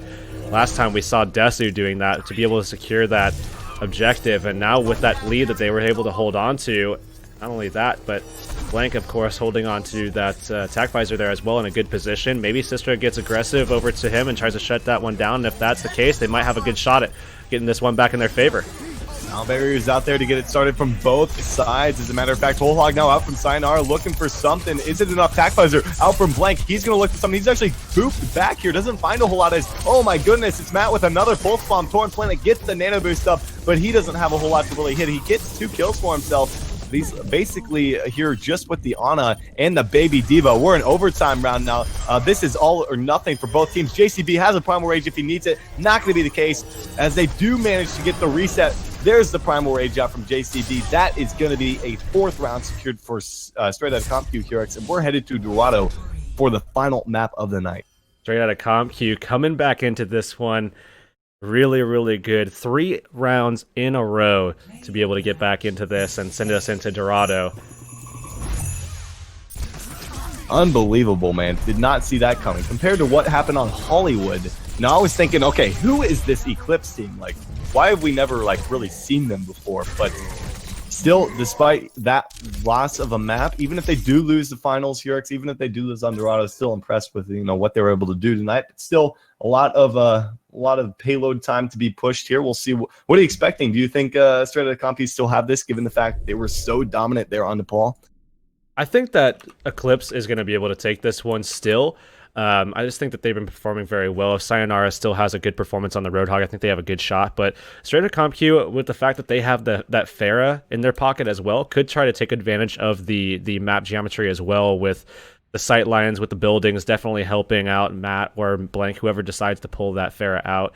I imagine that's going to be something they want to pull, but we'll have to see, and we'll also have to see how well Miko and Limbs are able to deal with it, because historically they've been pretty solid. They were able to shut it down on Hollywood, so... All right, we'll see, as we are just waiting on Matt to get back, and then we can get this one underway with Straight Outta CompQ and see if they're able to battle their way back here. I guess they did already, tying it up 1-1, but I expected them to be able to move into this tournament and be able to take it with ease, you know, just looking at that roster. But Eclipse definitely putting up a heck of a fight. Would have liked to see how the maps against Enix went. I think they were reported that they were decently close, I believe. I can't quite recall what they had said in chat about that one. But regardless, they're good to go. Get this one underway and see who's going to be able to take this 3rd map in the finals, guys. Final opportunity to donate to the prize pool tonight. Exclamation point Matrino in Twitch chat. All of that goes to 1st place here as we get to see it's going to be Straight Outta CompQ on defense to get this thing started. Not going to be pulling out the Pharah as expected. Spo more than likely to be sliding on over to that Mercy, as he typically kind of does, but there has been a couple of times where he's actually been on his Zenyatta when the Pharah is out, so I mean that could always be a possibility as well, but looks like they're deciding at the moment for their defensive side. We have a... Wait, what's up? Can we do East? What? We have a Hawaii player. It's default unless the other team's okay with it. I mean, they're just now saying that, so it's default unless the other team. I'm not exactly sure if that's the case. Should probably be saying you want that at the start of the series, but not a whole lot we're really going to be able to do about it now, since we are past midnight on East Coast, almost 1 a.m. It is just the AG Weekly, so we'll see what's going to happen here. But we do see these Far Mercy, like you said, coming out here from Matt and Spo. Didn't find a whole lot of success with it on Hollywood. They didn't play it on Nepal, so breaking it out on Dorado, a little bit more open air. Let's see if Miko and Sayonara are able to deal with them. Interesting. Looks like we won't see Eclipse going forward with that, and now we're going to be on West Coast anyways, and Matt right now on the Pharah with Spo on the Mercy, as we talked about as well. But a very anticipated comp as well. I mean, from the side of Eclipse as well, with Sistra pulling out that Zarya. The Sister on the Zarya is something I definitely like to see from him, but didn't expect to see more Far Mercy. But we'll have to see if that's something he wants to move back towards. There's the charge to get it started from Torn Planet. Finds an opening pick there onto JCB, and Matt up in the skies being dealt with here by Miko. Finds that easy kill onto him. And just like that, Eclipse cleaning this one up on offense. And certainly securing the first checkpoint with just that single team fight. Miko and Sayonara coming up big there for him once again here, and Miko actually at 80% towards that tack visor. I mean, look at Limbed though, all ready to go with that nano boost here, and we'll have to see if Miko can land a little bit more damage, just kind of peppering down Blase or something, that maybe he will be able to get that nano visor rolling. But they do kind of side him out a little bit, so not going to be surprising anyone with the position that he's gotten himself into. It's during that attack visor like you had mentioned, but they've made a big change on the defensive side. We'll see how that pans out. And thankfully for Sistra, he doesn't have to make a change over to D.Va. And he's able to keep his ult charge. There's a nano boost onto Miko. He loses the high ground advantage. He gets an attack visor, but it looks like he is able to move past the D.Va here. Look for something. The whole hog's out there from Blase, but he just gets melted. And this should be Eclipse again, cleaning this one up. No, Blank now with the attack visor looking for something here. Does he find any kills? No, the sound barrier and the shield keep them all alive here. He's going to be hooked in from Sayonara off of respawn. 4:30 to be able to move through to the second checkpoint. Really, really good pace set here by Eclipse as they're pushing forward. Sayonara, of course, with that whole hog, he's found a couple of picks for himself, but the big impact here that I think is going to come into this next fight is going to be Sistra with that Graviton Surge. We've already seen a lot of these tonight, with Sistra staying on that Zarya pretty consistently, but maybe Matt will be able to eat this one up. Last time I said that, it did happen, so that's possible. There's a Graviton Surge coming out. Yeah, it's actually going to have the whole hog, and honestly, is it enough? No, not quite going to be able to find any kills. Sistra the first to drop, though. The Earth Shatter comes out from JCB here, and I think finally, for the first time all game, some resistance coming out from the defense. Had to use a couple of ultimates off that one, but able to make sure that Graviton Surge wasn't the end of their tournament lives, I guess you could say. Bosco, Transcendence ready, Spo ready to go as well. I mean, it's kind of interesting that we see them pulling out no Lucio composition, as that's been a consistent performer for them, but now with the I mean, the first time we've seen them make a really solid stop, seems like maybe this is going to be something that works for them, trying to take advantage of this high ground. And if Eclipse isn't able to contest this, then they will be able to steal away a lot of time here from the time bank. Have the Transcendence, and it looks like Bosco going to go ahead and drop this, trying to save JCB's life. Not going to be the case, so he's going to be knocked down to the low ground. No value off of that ultimate. Thankfully, they do seem to be holding on as another kill comes out. Sistra just going to be taken down here and going to force the rest of Eclipse back out. Ooh, a late kill coming out from Blase. Nice hook on Amiko. And it looks like they are going to back off of this one, buy themselves a little bit more time. And they're going to need a couple of more of those team fights here if they want any chance of not allowing the opponent to be able to finish out the map. I'm cringing out right now because I don't think that Sayonara knows that he didn't finish out that reload animation, so he's sitting on one bullet right now on his shotgun. I'm not... Oh, there it goes. Okay, so it's going to be a forced reload, so he had no idea. Nonetheless, it's not going to amount to much, as he wasn't able to get like a hook pick or something like that, which could have actually shut down. And self-destruct from Matt is going to take out Jesus, so they won't have that option to get that sound barrier in the next one, as he's not going to be able to accumulate that ult charge. Dude, Nanovisor is against Nanovisor right now, and it looks like the advantage is to Miko because he had the defense matrix up helping him out there. Sayonara are going to be taken down. They still have the numbers advantage. Matt should be taking out the mech here. I can't imagine he's going to be able to stick into that one, especially with Sistra dropping down below. No, they do keep him alive for the time being. Blank will be taken out on the side here, as it looks like the numbers still, the respawn clearly favors the defense right now, so I'd be very surprised at this point if Eclipse still win this fight, but Torn Planet could be backed up for this one here, so now 145 remaining. Now backed out Discord actually onto Torn, and Torn sitting now pretty low, needs some heals as he has the Earth Shatter and probably the ticket to that second objective actually getting unlocked. He's able to get that one down. Miko doesn't have that tack visor, so Limbed is going to have to look for someone to nano boost up, and it's not going to be him. I mean, they might still pull it out on him. That wouldn't be a first if they put it out onto a soldier with no tack visor ready. Sound barrier comes out there from the offense, though. There's Miko. Oh no, he's taken down with the nano boost on top of him. Unfortunately, didn't have a tack visor, so it didn't really matter too much, I guess, for himself. There's a nice bio grenade coming out as well. In the end, despite losing Miko early on, Gjorx, they're cleaning this one up. A couple of kills come back in their favor, but there's the nano boost on the Blank in the back. He has a tack visor ready to go. He looks for something here. Self-destruct picks him up somehow, some way. Sistra finds that kill around the wall for himself, and Eclipse clean it up, get themselves another 90 seconds, 2:15 to try to complete the map here. Miko going forward, trying to put some early pressure on a JCB and slowing him down from getting back into position. And not only that, but also taking some ult charge with it. The time actually is going to be finished up here as the payload starts moving once again.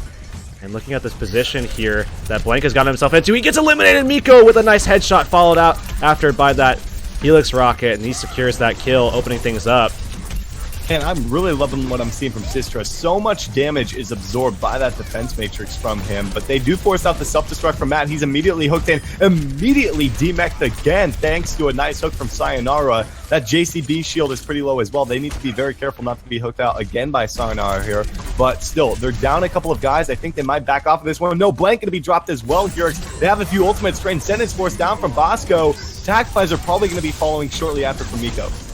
At this point, you kind of want to see everything just held, but for some reason they pull out the Nano Visor and they're still battling their way into this one. They already take 2 kills. They actually demech Matt, and despite what I would have assumed to be a kind of, I'll say a not great decision, it's just working out for them so well. Earthshatter coming out to secure those last 2 kills. Another one of those things where it's just like, I'm not sure why they had to do that, but it's still working for them.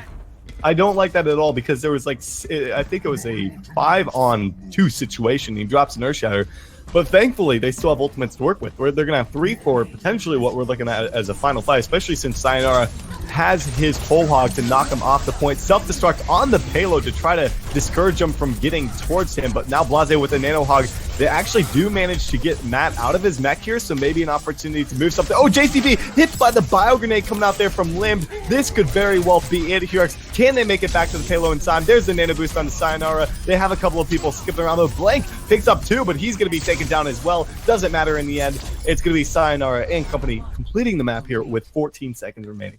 And now we'll have to see what they can do on this first point. They were able to hold out straight out of CompQ on Hollywood. I don't think that they'll be able to do that, have that same performance, but maybe throughout the Streets phase they'll be able to steal away a lot of time here and maybe make a stop. But still very close, 14 seconds, that final time that you mentioned. I mean, not a stellar pace, but still able to go the distance. That says a lot. I mean, especially because Eclipse on defense looks actually quite solid. Well, that time is about what they had on Hollywood as well, believe it or not. I think they had like 22 seconds remaining, and then they full held them on the first checkpoint. I'd have to agree. I don't expect them to full hold here on the first checkpoint again. I feel like that was just straight out of CompQ getting adjusted again after their long break between the semifinals and the finals. So I feel like they're a bit more warmed up. Wouldn't be surprised to see them take all 3 checkpoints here, but we'll see what they want to run on the offense to get this, or I guess the defense to get things started here. No, it's the offense. I'm all over the place right now. It's been a long weekend. It's a long night, so they're going to be an offense to get this one here. This was looking like it was going to be a pretty short AG weekly, but all of a sudden we're now pushing into that 4-hour range, 1 o'clock range, where it's getting past my bedtime, man. Yeah, it's almost past my bedtime. Well, not really. I can stay up as late as I want tonight, so we don't have anything tomorrow. So, not really past my bedtime, unfortunately, here. But even so, I guess fortunately, I don't know what I'm saying. Unfortunately, are you okay? I'm Is not your brain okay, working? dude. My brain's not Hello? working. I spent 16 hours. I guess you did as well. We both spent 16 hours with the Rumble this past weekend, so we're pretty much fried in terms of casting right now, so it'll be good to get a little bit of a break before next week. But even so, game going to be starting here, potentially the final push of the night, guys, if CompQ don't come up with all 3 checkpoints. Blase on the Genji right now, looking for an opening, trying to execute here with the rest of his team, but JCB, Matt, and Blank going to be on tank, so they're going for that kind of old style of, I guess it was the Chavs, wasn't it? Before they were Hammers Esports, where they used this composition a lot, actually, with that Genji solo DPS. Oh, there's a hook immediately onto JCB. He is actually going to be saved by Matt, though, coming out with the projector barrier. Blank, regardless, the first to fall here. They might actually be able to move off of this because they don't have the Reinhardt as the front line, and they still have JCB for the offense. I think this should be an opportunity for them to cruise forward with the payload, maybe look for some more kills. As long as they can avoid the hooks from Sayonara, who's hit with a bio grenade, might have to back off this one. Does miss the hook there on the Blase. Still, no more kills in the bag. Miko going to be dropped here. They do have a nano boost. If they want to drop it, we'll have to see. They are going to go ahead and use that onto Torn Planet, putting a lot of faith into him. There's a Graviton Surge from Matt. The cleanup. Oh my here. God. Oh my goodness, Blase, what was that? My boy was just getting perfect resets off of every kill and was able to secure that point almost exclusively with just dash resets and jumping through it. Looks like he's just going to go ahead and watch that on stream real quick while the dead time is occurring on the payload. And he can sit on that as long as he wants to. Look at the rest of the team, though, here. Just look how they're just matching them up top with the high ground immediately, leaving Blase, of all people, to sit up there, or sit on the payload. There's a nano boost coming out onto Blank. No tac visor ready to go, but it's going to be into a sound barrier here. But still, not a lot of value from being on the high ground. They're actually losing people, unfortunately, here. Despite that, the payload didn't really move too much. Probably could have used Blase in that fight, but the 5v6 not working so well. Dragon Blade still at the ready though for Blase, and Blank, who did make that switch over to the Soldier, did manage to get his tactical visor up as well. It's just going to be Spo, who is now on the Ana, trying to secure that, as of course Dragon Blade and Tac Visor, both really strong candidates for the nano boost, and they're going to go forward with the sound barrier.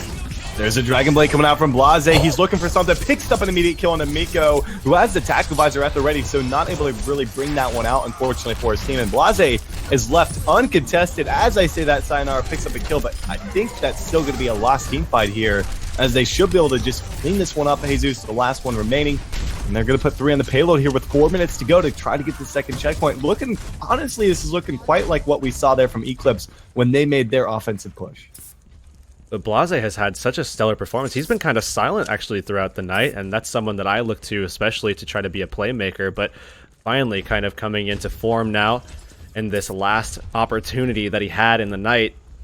And Blank actually getting into position across the way with that tac visor ready, just gonna open it up. It's going to come out from both sides, a nano boost onto Miko, but they're still moving the payload forward. Got to remember, someone has to contest down low. That's going to be a kill on the Spo, and no one really able to really contest the high ground from Miko, so he just is left up there untouched with the nano visor. There's a late kill on the Blase as well. And finally, for the first time, some resistance. The same spot we actually saw from the side of ComQ when they were on defense, we see the same from Eclipse make their first hold here. So if you're wondering right now if you have friends on Steam, you don't. That's me. Sorry about it. I think that's the second time that's happened tonight. Apparently. Oh no, it's happened quite a bit. I finally muted it though, so people will finally realize that they don't have friends just like me. So that's okay. We will see Matt ready to go with that self-destruct coming into this, but the side of the defense actually has quite an advantage, especially given the fact that they're going to be in line on this high ground here. Blase surely to make a dive pretty soon, but Sayonara looking for a hook, does indeed find it. Oh, the shatter from Torn! No way! He just hits all 5 of them off that one. That's an easy cleanup for these guys as Matt jumps off the map. Actually got hit by Sistra, so he gets the kill credit. And what do they use, Hurix? 1 ultimate? Maybe 2. I'm not sure if Limd actually brought his out in that last fight.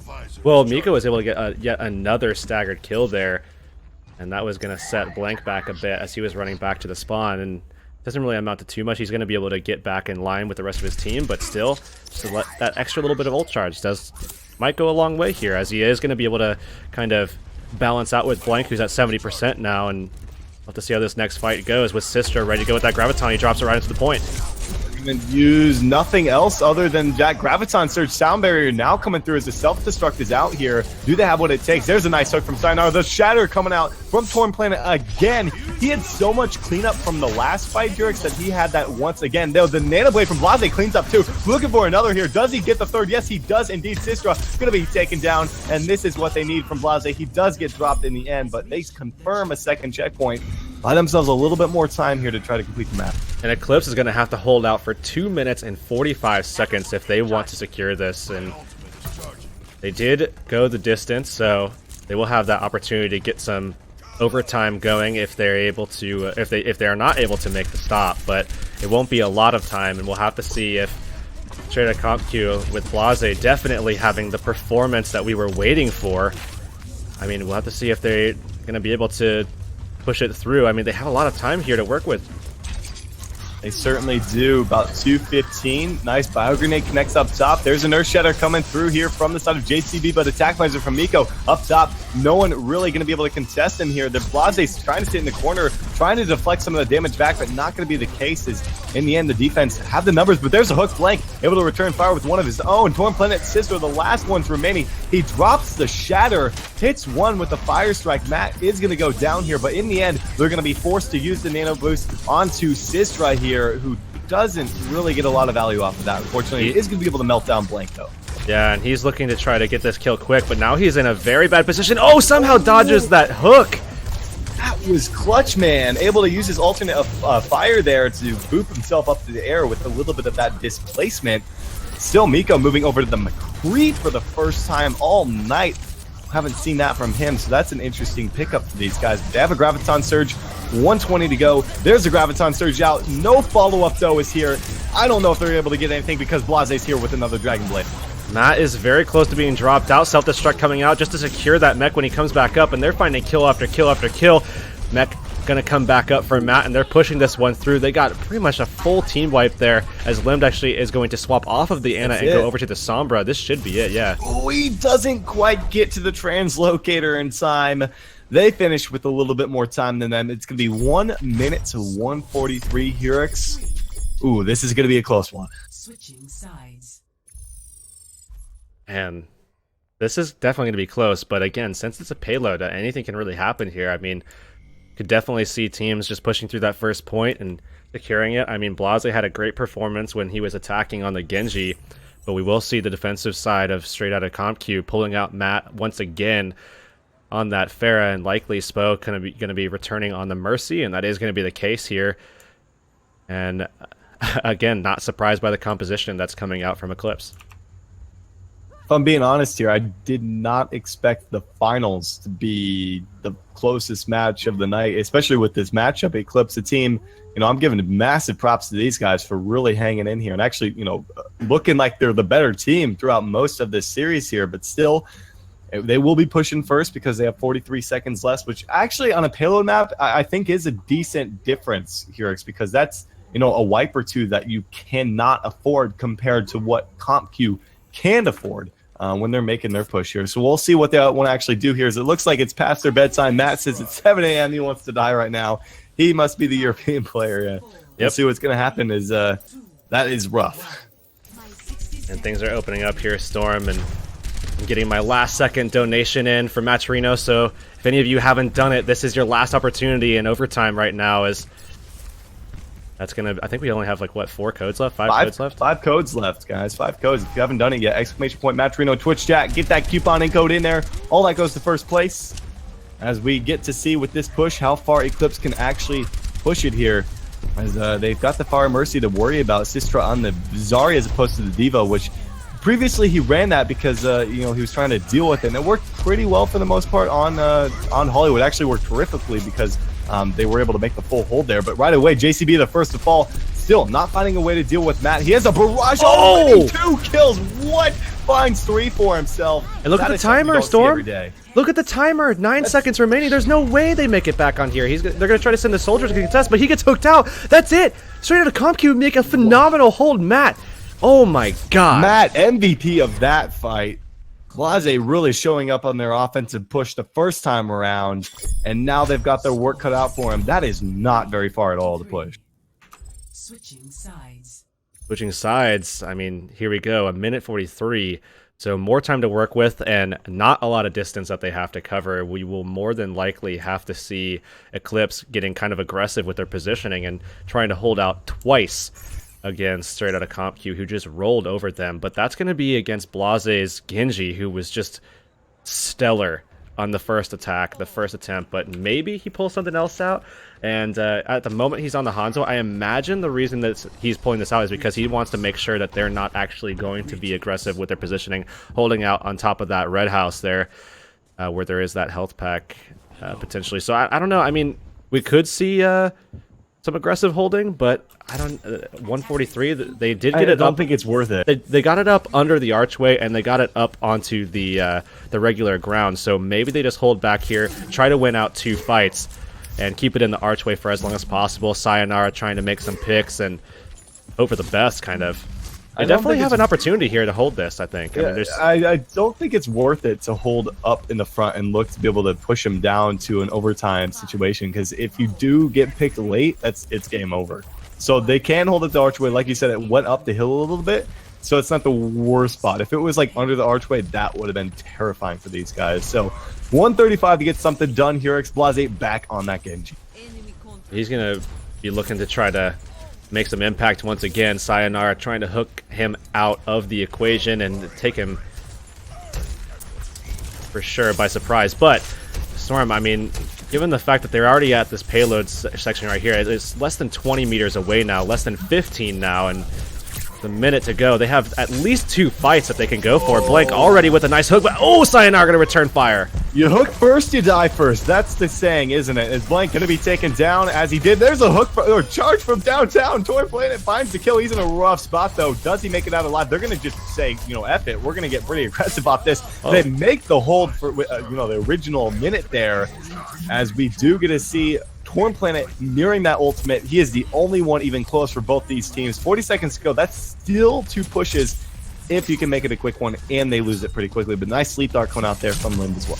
Ooh, a hook actually onto Blank, and he might get eliminated, but some good body blocking coming out from Matt as he not only saves his teammate, but also gets a high energy pool because of it, and they're going to be pushing forward. Sayonara missing that hook, so now they have an opportunity to jump in. Matt needs some healing.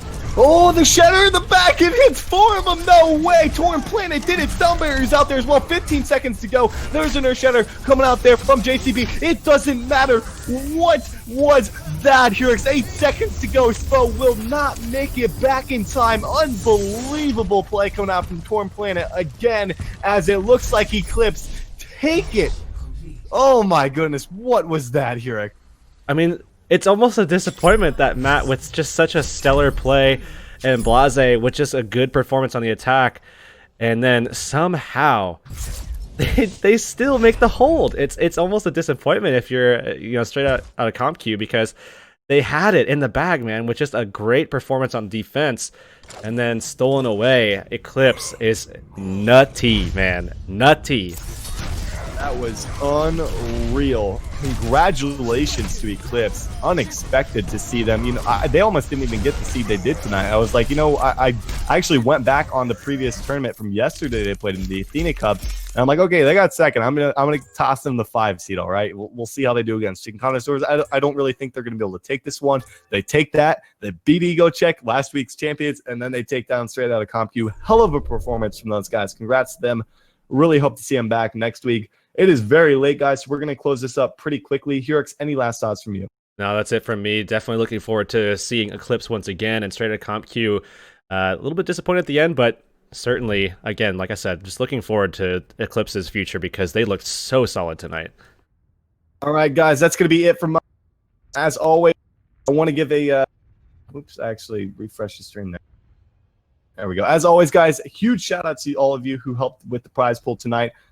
Haste and Matt Torino are our sponsors. Haste gives $100 into the prize pool every single week. ! Haste to check them out. Matt Torino as well with all of their donations into the prize pool with 50 coupon codes every single week for like 40-ish weeks now. So big thanks to them. Haste, of course, did sign on for next month, so they'll be doing the same as well for the next 5 weeks.